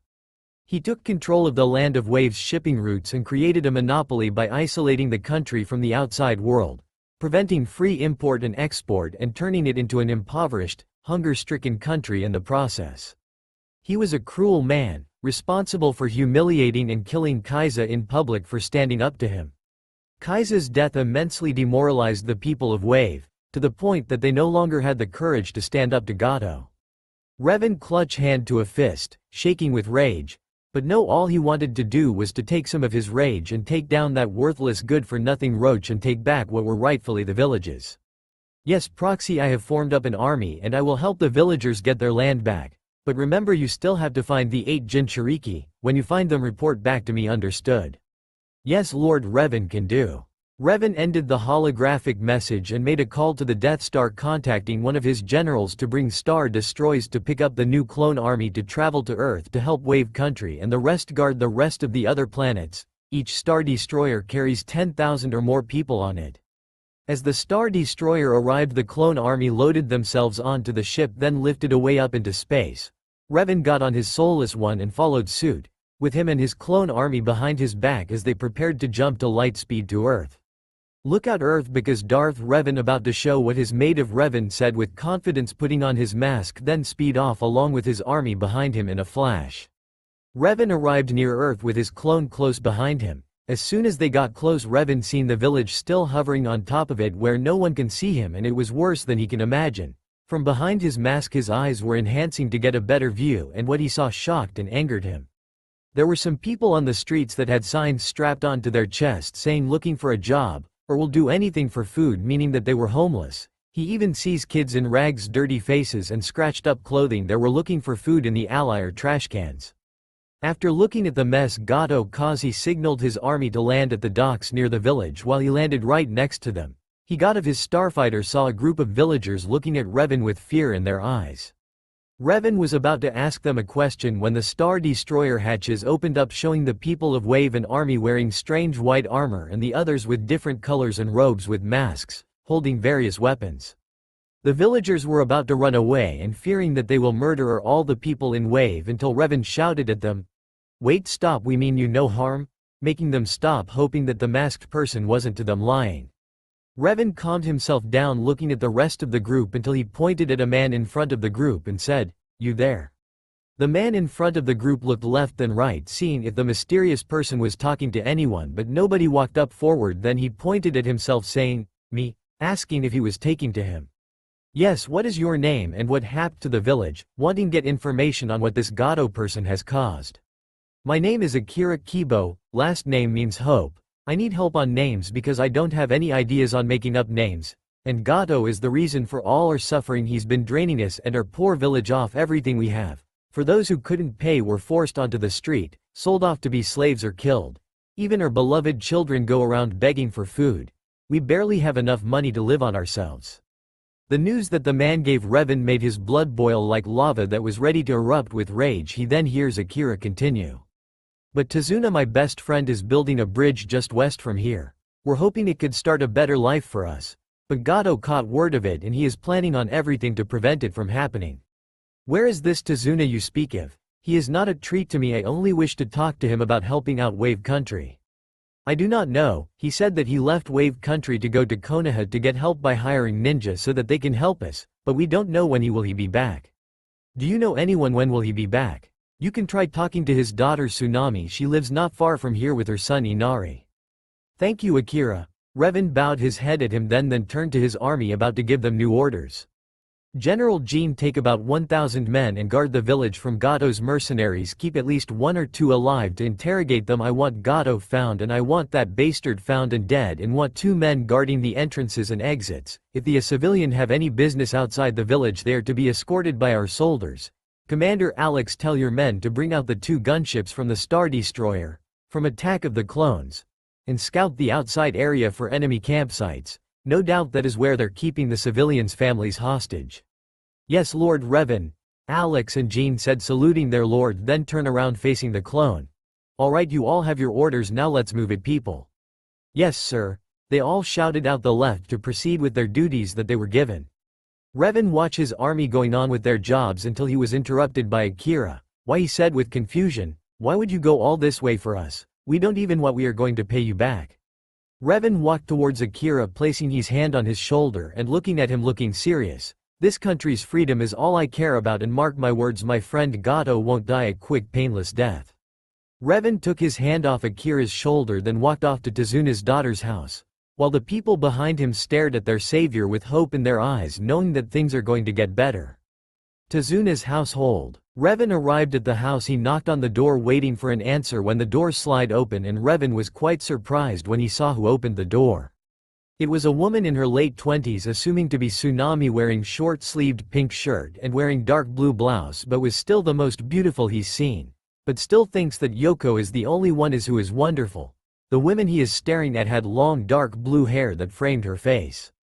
She had an amazing body that some people would kill for, with firm and perky C-cup S, a flat stomach and long lean legs. When Tsunami opened the door, she was greeted by a man wearing a red and black helmet, mask she never seen before. The man was standing tall at 5 feet 9 inches. She could see the body he had through his clothes that fit him nicely. He was wearing a robe-like combat outfit that has a red leather fur on the right side shoulder, a dark blue hooded cloak with a black combat pants, with brown boots. On his left thigh he had his weapons contained 2 sliver cylinders. "Are you the daughter of a man named Tezuna?" he asked the women to see if she was the one he was supposed to discuss the news about the village. "Yes, I am, but who are you?" she said, wondering who this person wants and worried he might be a paid assassin to kill her family. "My name is Revan, Darth Revan. May I come in?"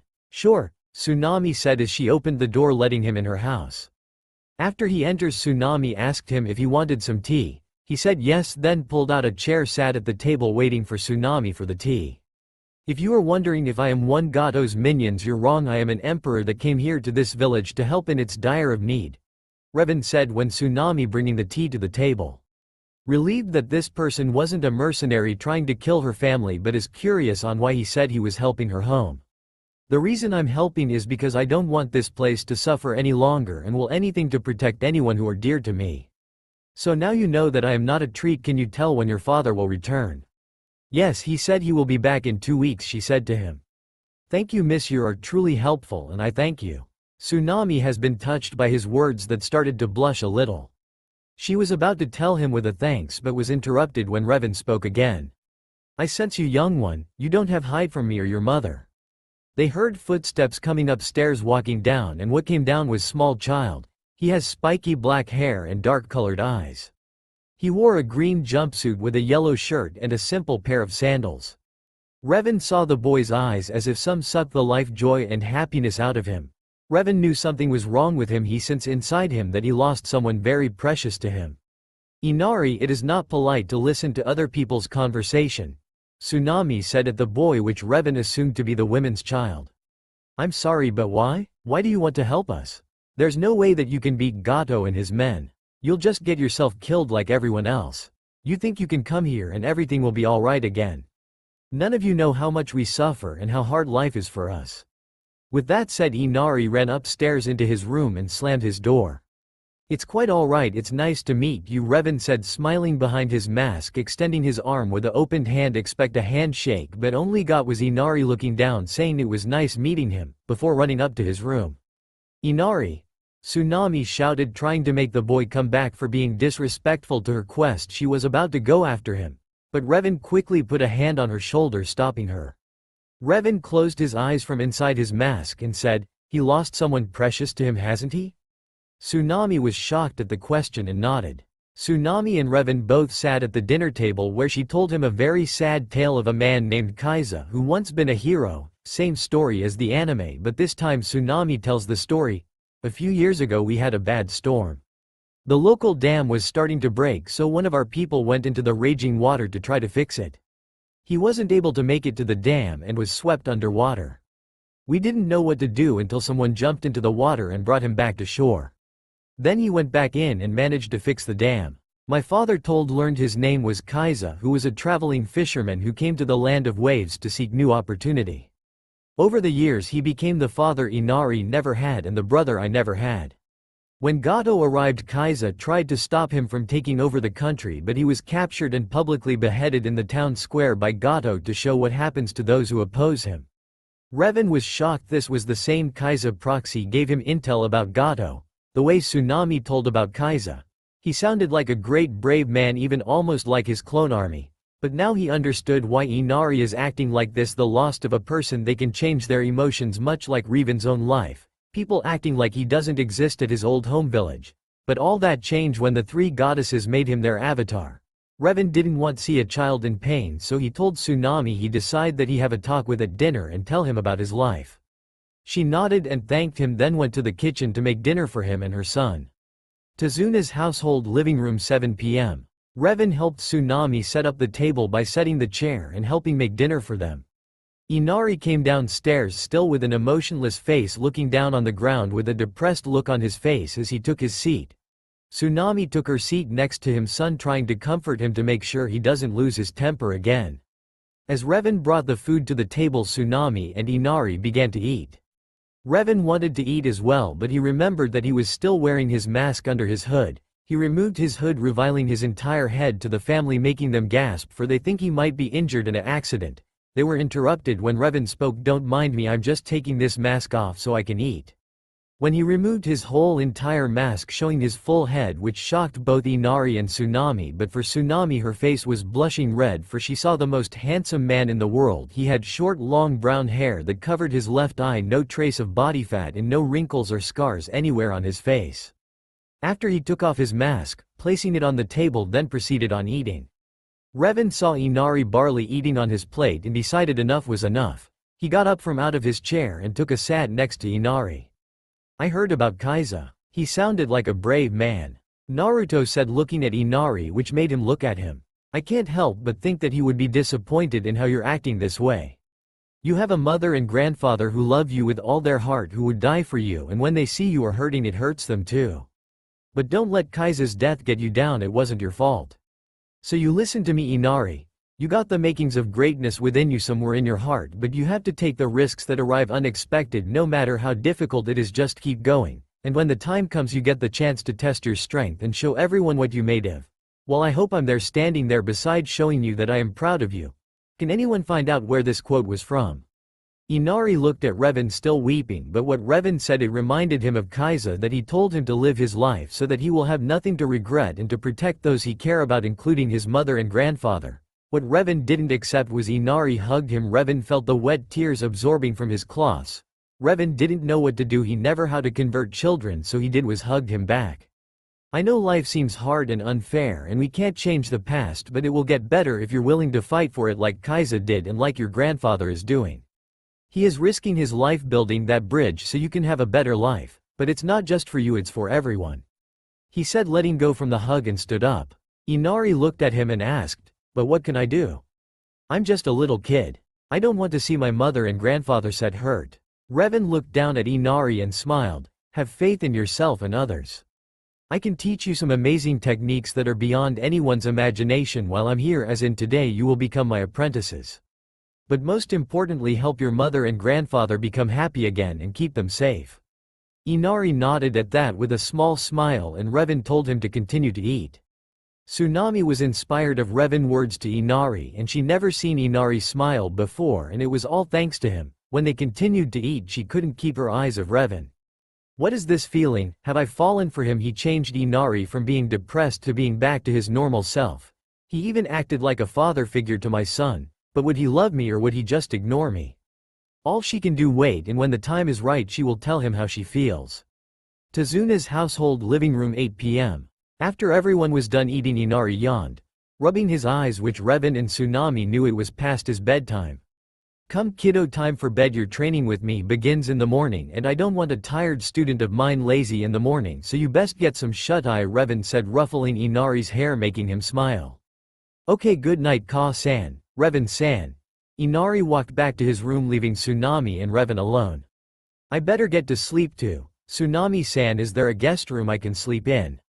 "Yes, but it hasn't been used in years and I feel like I haven't cleaned it in a while, so you'll be sleeping in my grandfather's room. Would that be okay with you? If not, we can sleep separated in my room," she said with a blush. "If it's alright with you, I'd be delighted." While Tsunami was sleeping, Revan was still awake. He wondered what he would teach Inari, but was interrupted when he felt that someone was touching his hand. He turned around to see Tsunami fully awake, holding his hand while blush. "Have something on your mind? I just want to thank you for helping my son change his mind about heroes, and that if it wasn't for, I don't know what I will do without my son if he continued this way," she said with sad voice, with tears forming on her eyes. She buried her face on her pillow. Revan brought her face to his, and as they got closer, Tsunami's heart was beating fast. Their faces were close together as their lips met and Tsunami couldn't believe how amazing it felt. They broke apart and he smiled at her and pulled her down to lay next to him. She cuddled up to him and laid her head on his chest. I don't know where this will lead to, but I'm willing to give it a try. I can't say I love you yet, but with time I know I will. There is also something else you need to be informed of if we are to see where this leads. Revan said as she looked up to his face.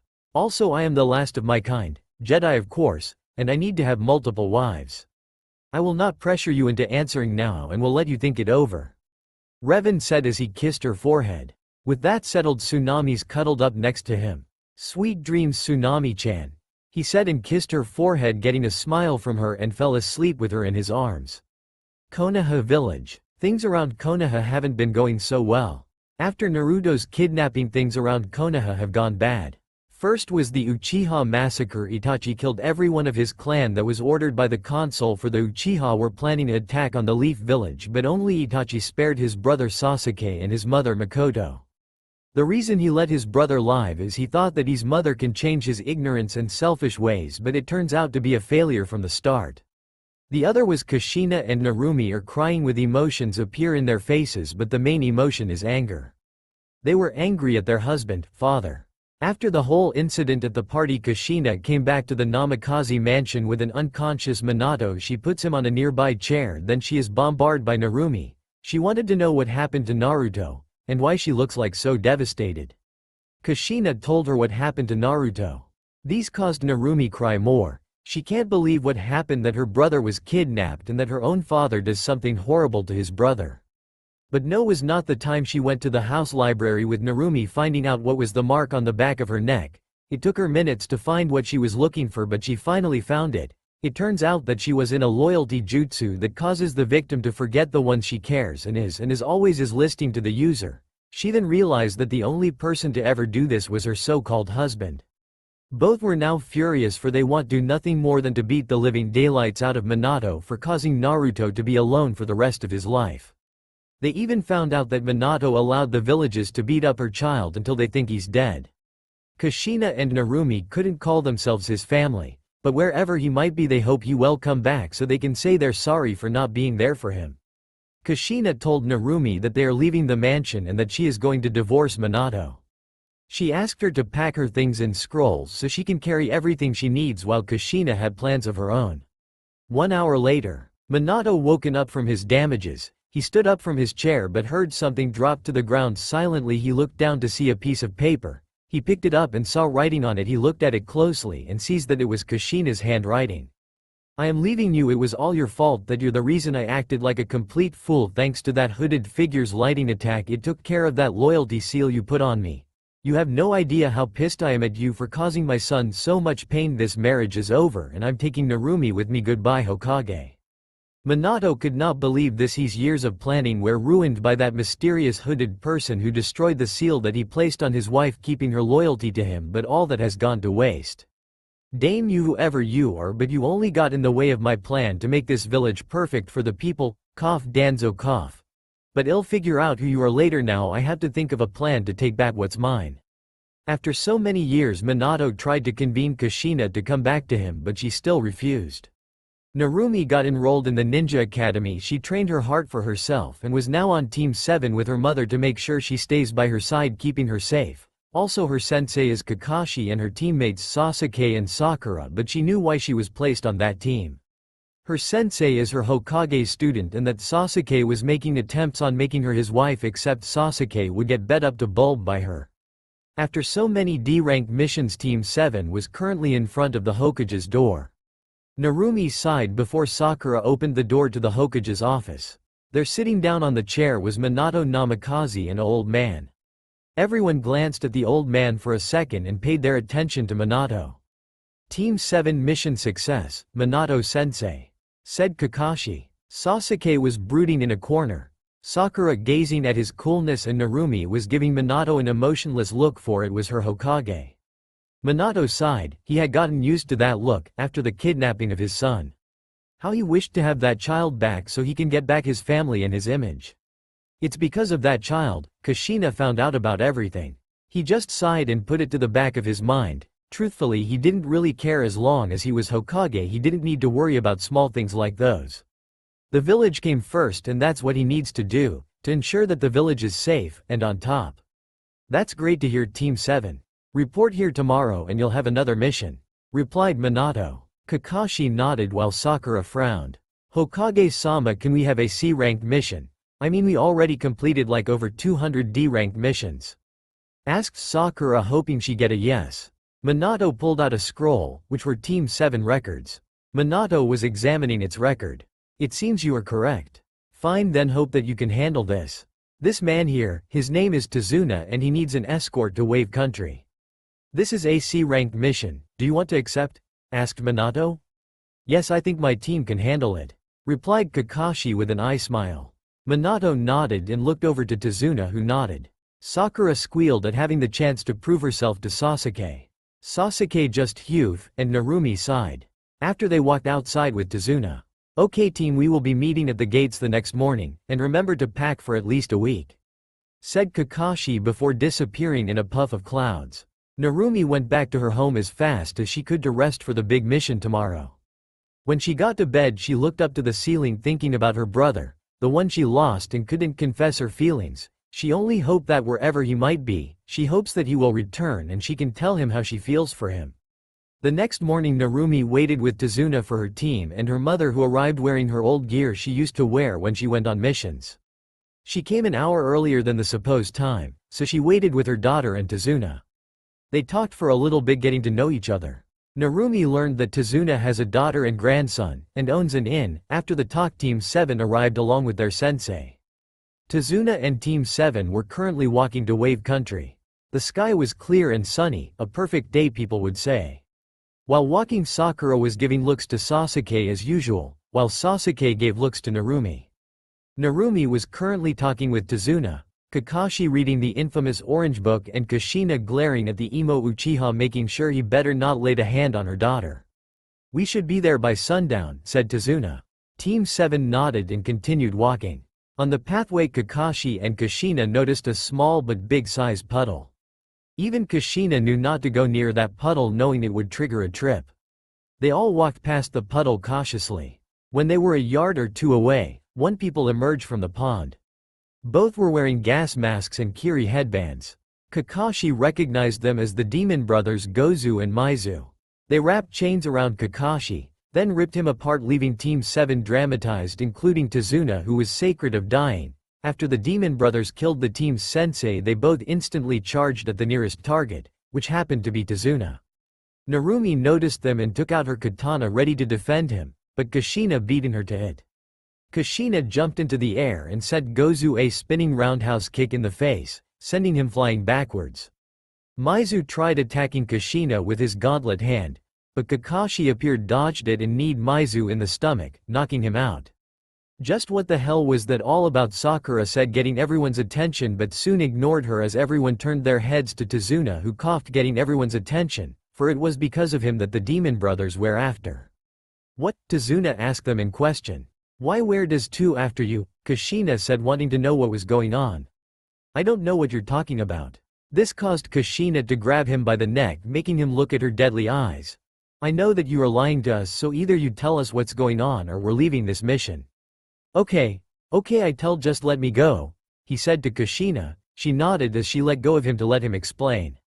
He told them that village was under the control of Gato, who caused pain to his home village, and that nobody was brave enough to stand up to him until a local fisherman named Kaiza stood up to him. However, he was captured by Gato's men. He was beaten, tortured, and the last part of the story got to Team 7. Gato's henchmen killed Kaiza in the town square in public and declared that anyone don't follows his rules, they will be sentenced to death.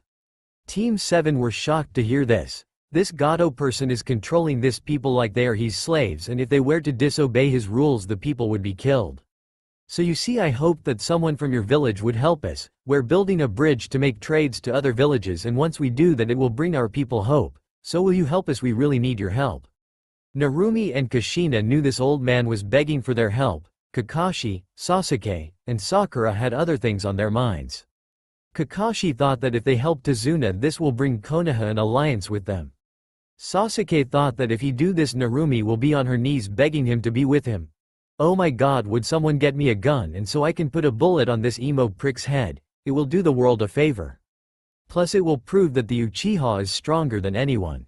As for Sakura, she was staring at Sasuke. How in the world she became a ninja in the first place? Useless fangirl. She also won't lose to Narumi since Sasuke always asked Narumi on dates. This got Sakura pissed. She wanted to be the one, be Sasuke's crush, so she wasn't going to let this mission pass on. We'll do it, we'll help free your people from Gato's hands, Kakashi said, with everybody agreeing to it. They continued walking along the path when Team 7 and Tazuna noticed that they were covered in mist and it was really hard to see. Tazuna was still a good distance away from them, but they could still see him. Kakashi sensed a person with a powerful chakra signature. Duck! Kushina yelled out. Kakashi pulled down Sasuke and Sakura down to the ground while Kushina brought Narumi and Tazuna down, avoiding a large menacing blade spinning rapidity. Kakashi's eyes widened when he noticed what happened.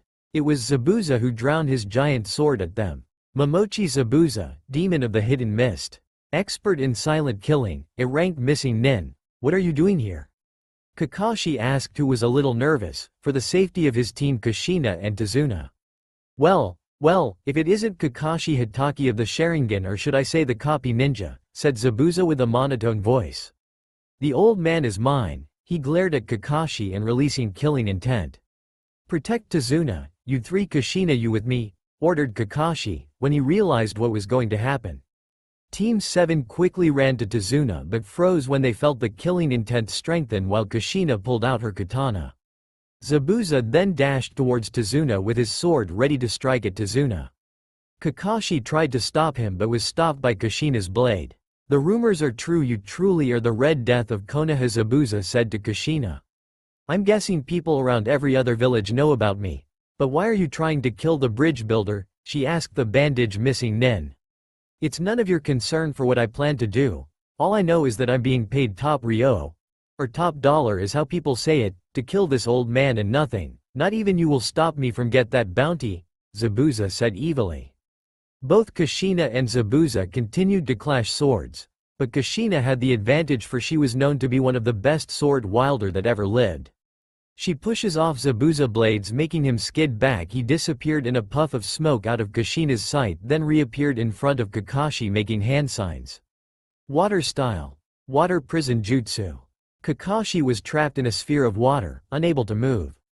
Ha, what are you going to do now that your Sharingan user is trapped in my prison of water? He said, smirking under his bandages. Kushina did nothing but formed hand signs of her own, then she lifted both of her hands at Zabuza and yelled out ninjutsu summoning.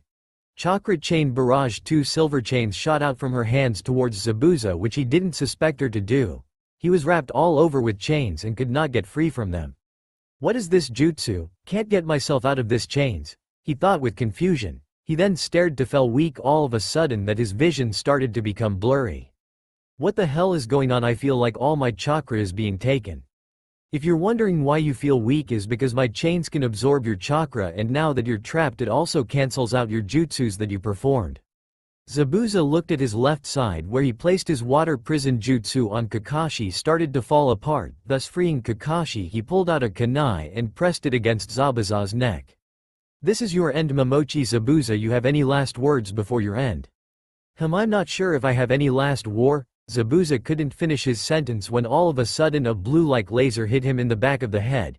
He fell down to the ground unconscious. This surprised everyone. They turned their attention where the blast came from, and what they saw was a strange person wearing a green cameo-like armor from its head to its toe, and behind this person were about 10 or more behind him, but had a different kind of color than the one up front. The one up front is a Arc Commander Colt in Phase 2 armor, but also I changed the clone's color because pretty much they would be an easy target. I haven't thought about it until now. I stunned him, sir, a soldier from the front said. Good work, Joe. Troopers put him in restraints, you two with me. They walked towards Tazuna, but Narumi, Sasuke, and Sakura kept their guard to protect Tazuna. Stand down, children. We're just here on a mission to bring this bridge builder back to his village by order of our Emperor Lord Revan. Team 7 were shocked to hear about this, but the one more shocked was Tazuna.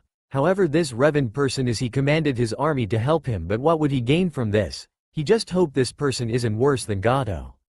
Kushina was having a serious look at one of the soldiers. These were the same people that kidnapped her son. She told Narumi how Naruto was taken by this people. This was the only chance she can find out where her missing son is. But this men have a different type of armor. Still she wasn't let that go. Narumi wasn't going to let them get away either. If this people were the ones that took her brother, they know where he is. If you will come with us to Zuna, we will guarantee your safety. Hold on, Kushina interrupted the commander of the group. I have questions for your emperor that want to be answered. I sorry miss, but unless Tazuna want you and your team to come along, then it's his decision, not ours, to let you join us back to the village. So Tazuna, what will you have us do? Do you want the team you hired to protect you to come with us, or you want to leave with us? It's your choice. Tazuna wanted to see his family, hoping that they were safe. However, for the team he hired were still with him. The least he can do was thank him for protecting him from those dangerous ninja and bring back to the inn to rest. They helped me from danger and protected me all this time. I would like for them to join us back to the village. Then let's move out. Zack, Tom, you help Joe with carry the unconscious tyrant. There's no doubt that he is one of Gato's men. We'll bring him to village to integrate. Yes sir, they both saluted. And soon every continued to wave. Behind them was a masked mysterious person standing on a tree branch. Look at the group with murderous eyes as the soldiers taking away her teacher, father. Don't worry Zabuza-san, I'll find a way to save you. Wave country docks. Both the clone army and Team 7 were close to the entrance to the village, where they had to take a boat so that they may get to the other side.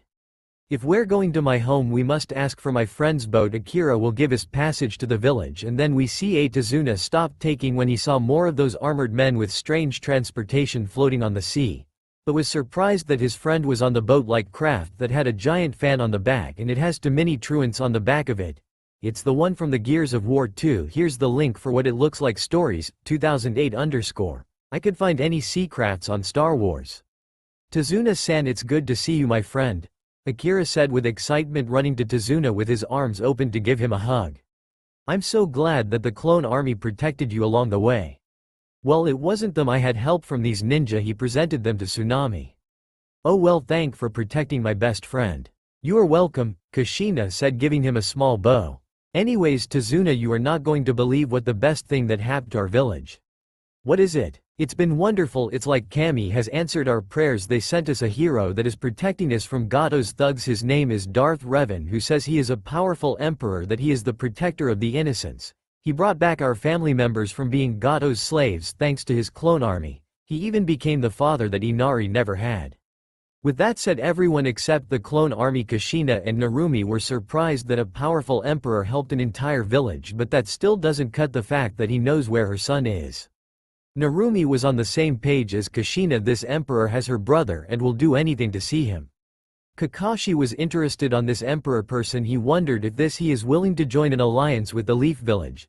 Not only will it make Konoha powerful, but they will have an advantage from all the other countries.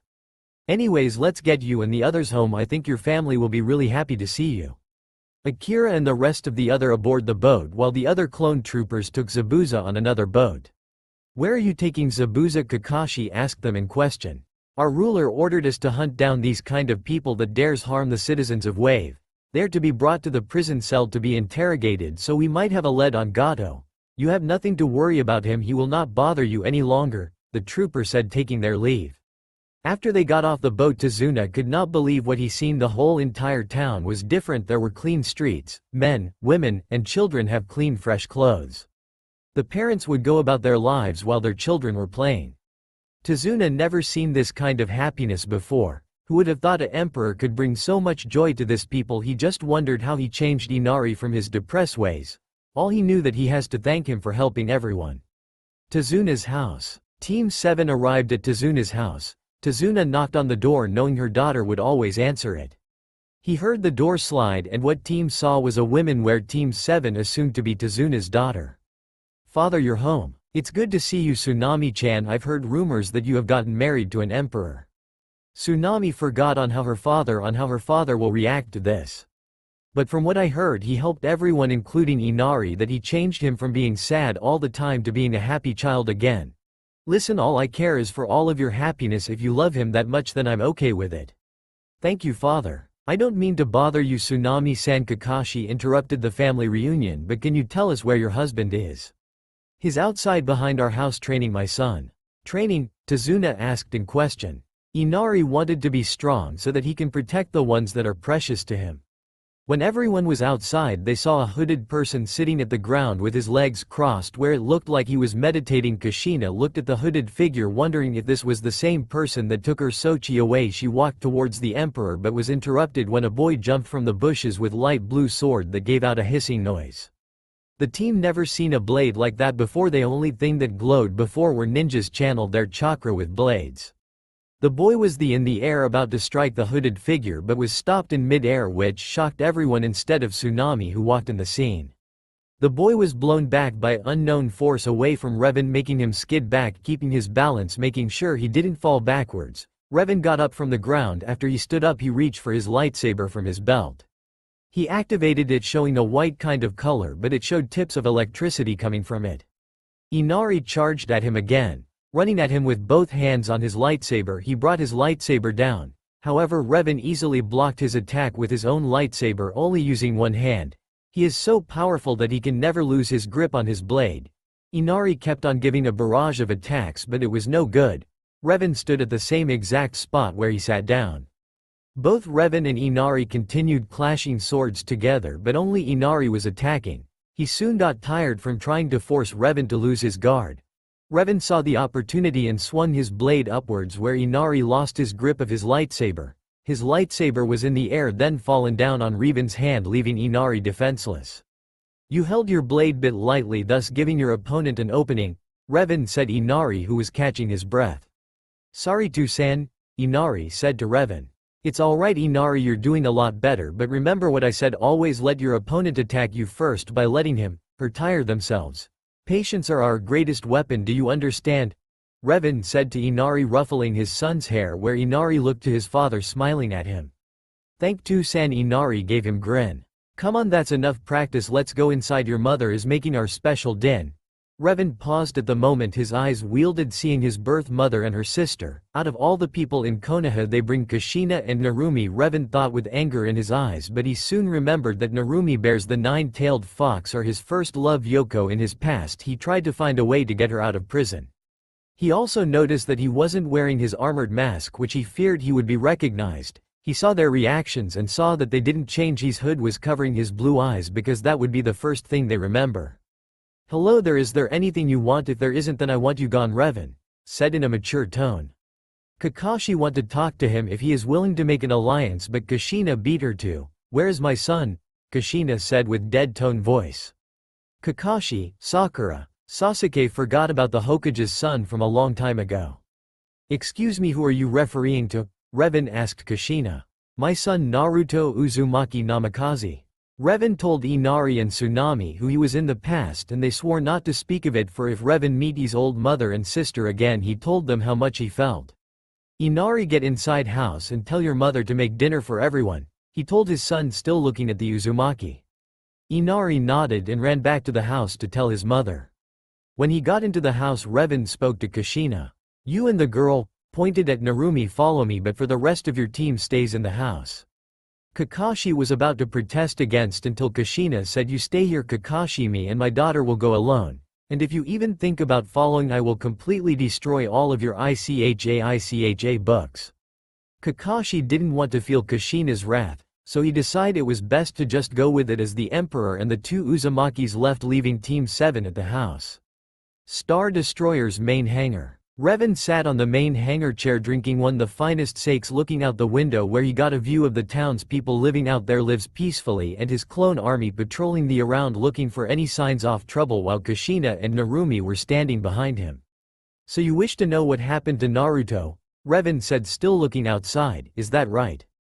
Yes. Why should I give away his location to you? If I recalled, he told me how he was treated back from your home village and how much hatred he held from you too. But all that went aside when he first met Yoko, or as you people called the Kyuubi, he said, which caused both of the Uzumakis to gasp. Narumi once visited Yoko in her mindscape and how she cared for Naruto like a true friend. Unlike her, this caused the both of them to lower their hands in shame with tears in their eyes, knowing how much pain the both treated Naruto, but they wanted to redeem themselves for their past mistakes. This time Narumi stepped in and got on her knees and hands on the floor, bowing down to him. Please, I beg of you, I want to see him again. Kushina was surprised on Narumi's action. Kushina knew that she loved her Oni-san more than just a sister. Her mother found out that Narumi has a crush on Naruto and wanted to give her feelings to him. Revan turned his chair around looking at Narumi in constant state. He puts down his drink on the side of the chair and sighs. Why in the world do you want to see him? What is this person to you? Because I love him, not just sister, but someone who wants to be with him. Revan's eyes were now wide and that his drink fell down the ground making it shatter into little pieces. He never knew that his own sister had loved him since they were kids.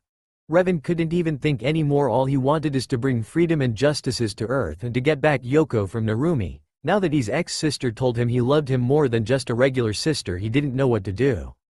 Sochi, Kushina said, catching Revan and Narumi's attention. He forgot that when he dropped his drink, which caused to flinch.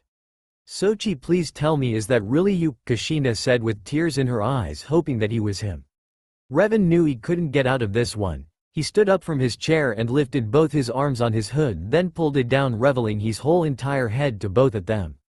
At first they blushed because he was handsome, but when they regionalized his eye color, that he was indeed their missing Naruto. Narumi finally found her brother, but she just remembered that he was married to the bridge builder's wife, which caused her to cry. Look, before you say anything, this does not leave the ship. No one from the Leaf or anyone must know who I am because I plan on bringing peace. You must not tell anyone, understand? Narumi and Kushina nodded, knowing that they wanted to gain his trust.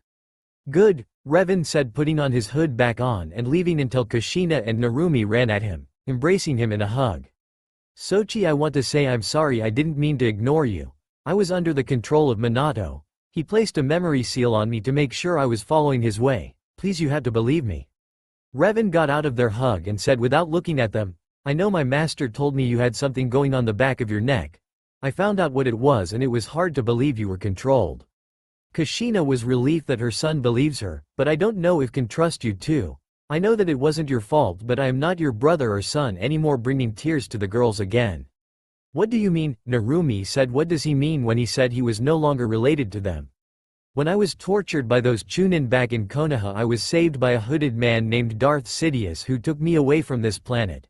He said caused both of them to be in more shocked. People around the elemental country never wondered if there would be life beyond space until now. I was unconscious at first, then I was encountered by Kami, Shinigami, and Yami in my mindscape. They told me about their offer of being their avatar. Kushina was in total shock that her son was gifted on being the goddess's avatar, but continued to listen to his story. However, I must sacrifice one thing in order to take that position. What was you had to sacrifice as Naruto-kun? Narumi said, worried what he gave up. I had to give up my heritage of being an Uzumaki, Namikaze, and the reason I accepted it is because I was never treated like one. Saying these things caused them both to break down crying, knowing that they lost their chance to become a family. Revan put both of his hands on their shoulders, which caused them to look up at him, causing them to blush again, seeing Revan's irresistible face. But does not mean I hate you. You two truly loved, meaning that maybe we could at least get to know each other better. Kushina and Narumi wiped the tears from their eyes, smiling that he was willing to give them a chance, that they hug him and saying thank you over and over again. I'm going to stay on my ship for the night. Tell my family when you get back to Tazuna's house. They nodded as Revan called a clone trooper to escort them out of the ship, where Revan looked outside, seeing that it was getting dark. He turned to Narumi, who had a sad smile. Before they were about to leave, Revan spoke up. You know, Tsunami isn't my only wife. I am allowed to have more than just one, for goddesses granted me a new bloodline that must be restored. This caused Narumi to lighten up, for she may have a chance to be with him, and it doesn't matter if she has to share him with others, as long she is with him. Kushina and Narumi both left the Star Destroyer, leaving Naruto alone looking outside, noticing that it was getting dark out. Maybe I should meditating in the forest tonight will help me rest, Revan said to himself, heading out to the forest. Somewhere around Wave Country, Revan meditate in the forest, not caring about anything. He sees a person presence heading his way. He saw a young girl in a pink, sleeveless yukata with a smile on her face. Why were sleeping in the forest? You could catch a cold. Just meditating. By the way, what are you doing here? Revan asked the smiling girl. I'm picking herbs that can cure injuries and illnesses. The young girl said. What are you training for? Haku said, trying to avert the subject so as not to be caught. I am training to help out my country. Haku was mentally taken aback by his words, but she knew all too well that this young man was the emperor. She heard rumors of soldiers captured Zabuza that day ago and almost killed him. Anyway, don't you have a family that's worried about you? Revan asked her in question. She then told her story from the past, making sure that this was the person she heard about. I'm too lazy to write it. As the story, Revan was angry. He couldn't believe some had go through something similar to him. Then the young woman got up and took her basket in hand, leaving. Then Revan stood up and said, by the way, I'm Revan, Darth Revan. The young woman stopped for a while and turned around, glaring at him as she pulled out a kunai. Is there something wrong? Revan said to her with confusion on his face. You commanded your army to capture Zabuza, didn't you? Haku said in anger. But of course he was a menace to Wave. He tried to kill my wife's father to gain money, and since you said that you had a precious person, I assumed that it's Zabuza and that you're a hunting nin just like him. Is that correct? He treated me like I was his own daughter. I had no other choice than to follow him. She then realized what she was doing was wrong, making people's lives suffer, making her ashamed of herself, that she brought tears in her eyes. Would you like to see him? Revan said, offering her hand. Yes, thank you. By the way, my name is Haku, she said, wiping her tears away as she held his hand. She blushed, followed the emperor where he kept Zabuza. Star Destroyer holding cells. Inside a cell was Zabuza sitting on his bed with hands tied behind his back by strange handcuffs that cancel out his chakra from doing any type of jutsus. Revan invented these just in case a ninja teleport or summon someone to escape. His cell door opened to reveal two people, one of them being Haku and the emperor. Zabuza-sama, Haku shouted as she jumped into Zabuza's arms, crying on his shoulder, happy that her master was safe. It's alright Haku-kun, they haven't done anything but strip me of my weapons, and this restraints or whatever are keeping me from channeling my chakra either way I fine, he said, calming her down until he turned his head at the hooded figure. And what's with you? I heard your men have been hunting us, and for what? He asked, wanting to know what he was planning. I want to know where Gato is so that I end his ruling of Wave, but answer me this, why would you work for him? We needed the money for ourselves. It's tough in this world where there's nothing but death and betrayal. We only trust is ourselves. Even though it was wrong, we had to make a living. Revan knew how hard life can be growing up, but he knew people can change their ways. What if I have an offer for the both of you, a deal better than this? You work for me instead of Gato, you can help others and join to fight for good. Haku and Zabuza thought about it. This can be the start of a whole new life ahead of them. And I want you to do something for me before you join me. What is that? Lead Gato and all of his men to the unfinished bridge, that so I can kill him and all of his tyrants. Haku looked at Zabuza, thinking about what his answer will be. We both accept your deal. We hated working for him from the start, he said, smirking under his mask. Revan understood him. He pressed a button next to the Zabuza's cell where a clone trooper came running to Revan, saluting him, saying, My lord, I want you to bring this prisoner's belongings here immediately. We got new allies joining us, he said to the trooper. Yes, my lord. The soldier saluted, running to get Zabuza's equipment. Revan turned around facing the masked ninja and the girl. He pulled out a key from his pocket, then released Zabuza's restraints, thus letting him go. After doing that, Revan lifted his hand to Zabuza, giving him a handshake. Welcome to the Empire, my friends. After the conversion, Zabuza and Haku were getting ready for their first assignment to tell Gato that now was the time to take the village. While they were doing that, Revan came back to Tizuna's house to find Team 7 leaving with Tizuna. What's going on here? Revan asked. Where are they going? We are going escort Tizuna to the bridge and protect him and his workers. Very well, but just to let you know, I'm sending some of my squad too, until he was interrupted by a brooding Uchiha. I don't need any help from your army's help. I'm an Uchiha, I can take on anything. By the way, I command you to hand over your weapon, it's wasted on you, he said to Revan, person thinking he was crazy. Are you treating me boy? Who are calling boy? I am Uchiha, I am the last of my clan, and I deserve what is rightfully mine. And if I refuse, then I will take your whore of a wife. When he said that, the whole entire room began to hard to breath. Everyone looked at the source to see Revan with a dark aura of power flowing. Revan slowly raised arm with a griping hand. Sasuke began to feel like someone was choking him. He was also levitating from the ground, still holding his neck, causing everyone except Inari, who went to work with him, seeing how he interrogating Gato's men. Kushina and Narumi never knew how powerful Naruto was. Let's get one thing straight, Uchiha, you have no right to demand anything from me. If you're thinking of asking me for training, you can forget. You only want this for power, and it will only lead you into a dark path that can take your life.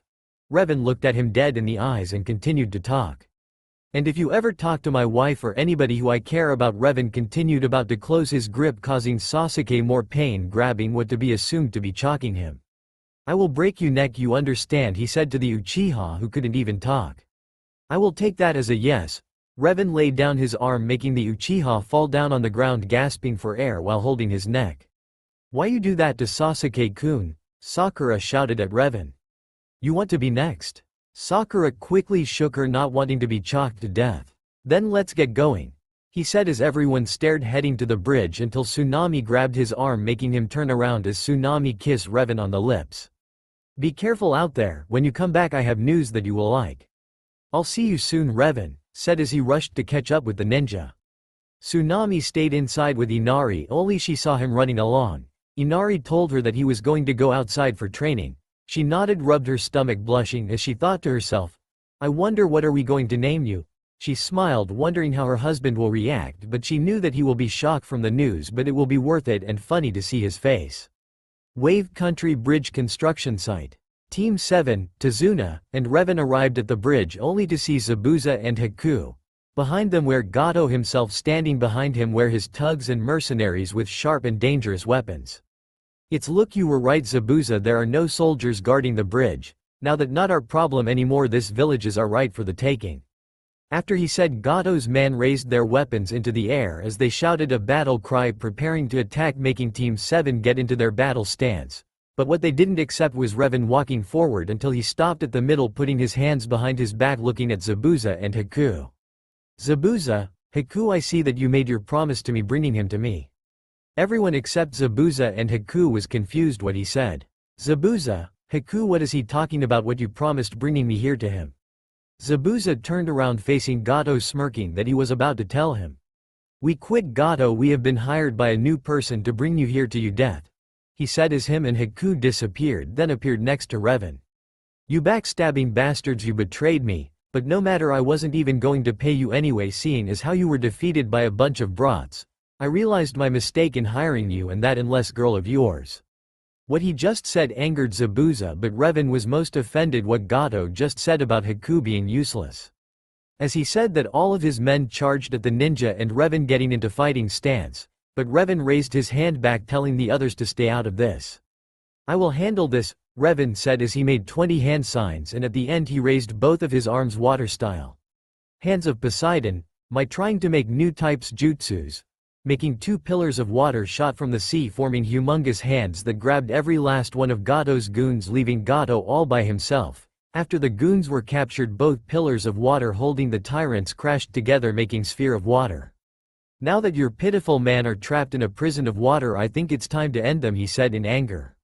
He shouted out for his left, levitating the water sphere, but on his right was glowing of light blue electricity coming from his fingertips. Kakashi saw his power and noticed that he never used any hand signs to create whatever he just did. His attack is similar to my lighting blade. He didn't use any hand signs. I must ask him who trained him so that Sasuke can get strong. Oh, please give a break. Revan thrust his hand at the levitating water prison, releasing a stream to lightning at the thugs, thus electrocuting them with water. Their bodes shaking uncontrollable and couldn't breathe at the same time. Revan looked at the thugs as they're choking and electrocuted to their death until all of a sudden their bodies didn't move.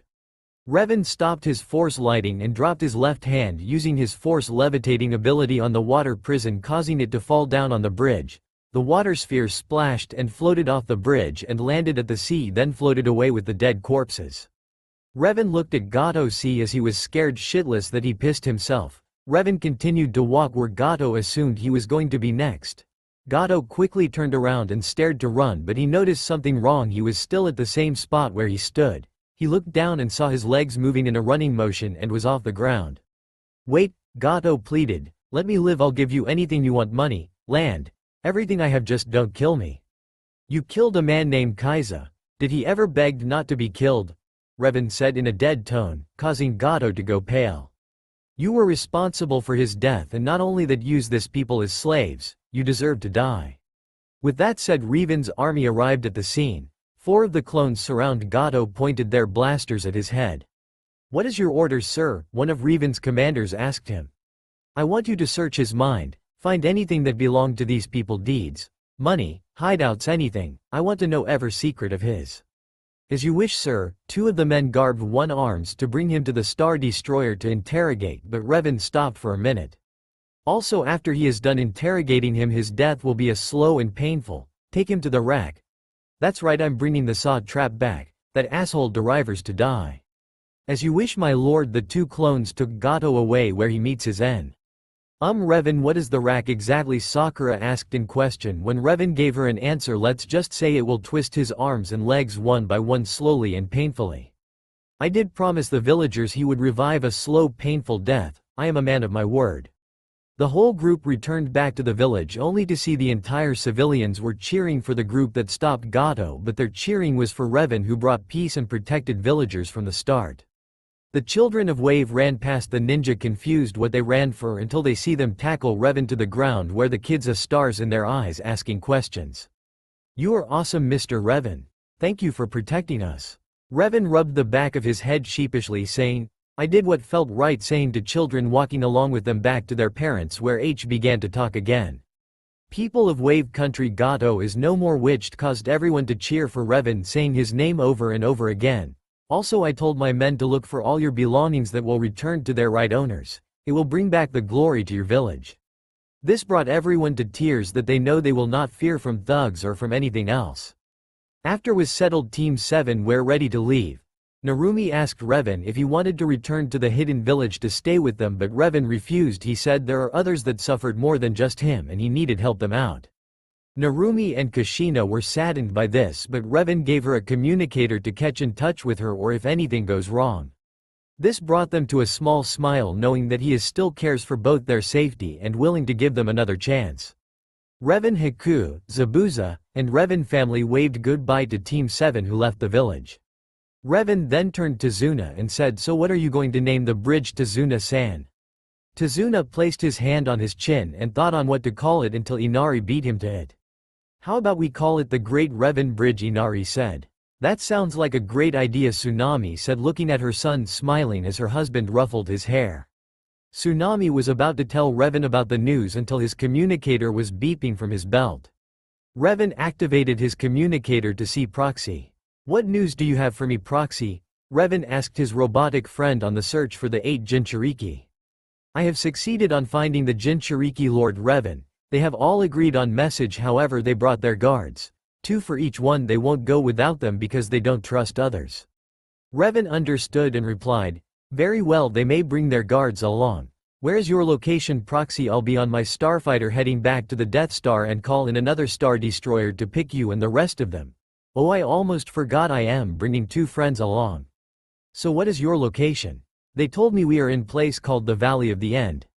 Revan heard about that place where 2 of the most powerful ninjas that fought an epic battle he read from past family's library when he was alone when his parents are training Narumi. Very well, stay with until my men get there. With that he shot off his communicator and turned to Tsunami. You wanted to ask me something. Tsunami looks at Revan as she grabbed his hand and placed it on her stomach, which got Revan confused, not knowing on what she was doing. Revan-san, we are going to have a child, she said, closing her eyes with a huge blush on her face, not knowing how Revan will react. Revan didn't know how to react to this. He faced many challenges and never once thought them of being difficult, but now that his wife is pregnant there was only one thing he can do. He rolled eyes back, started to fall backwards. He fainted, causing Inari and Tazuna to burst of laughter. Tsunami bonked both of their heads, making them clutching their heads in pain. That's all for now. If you enjoy, then please like, share and do comments.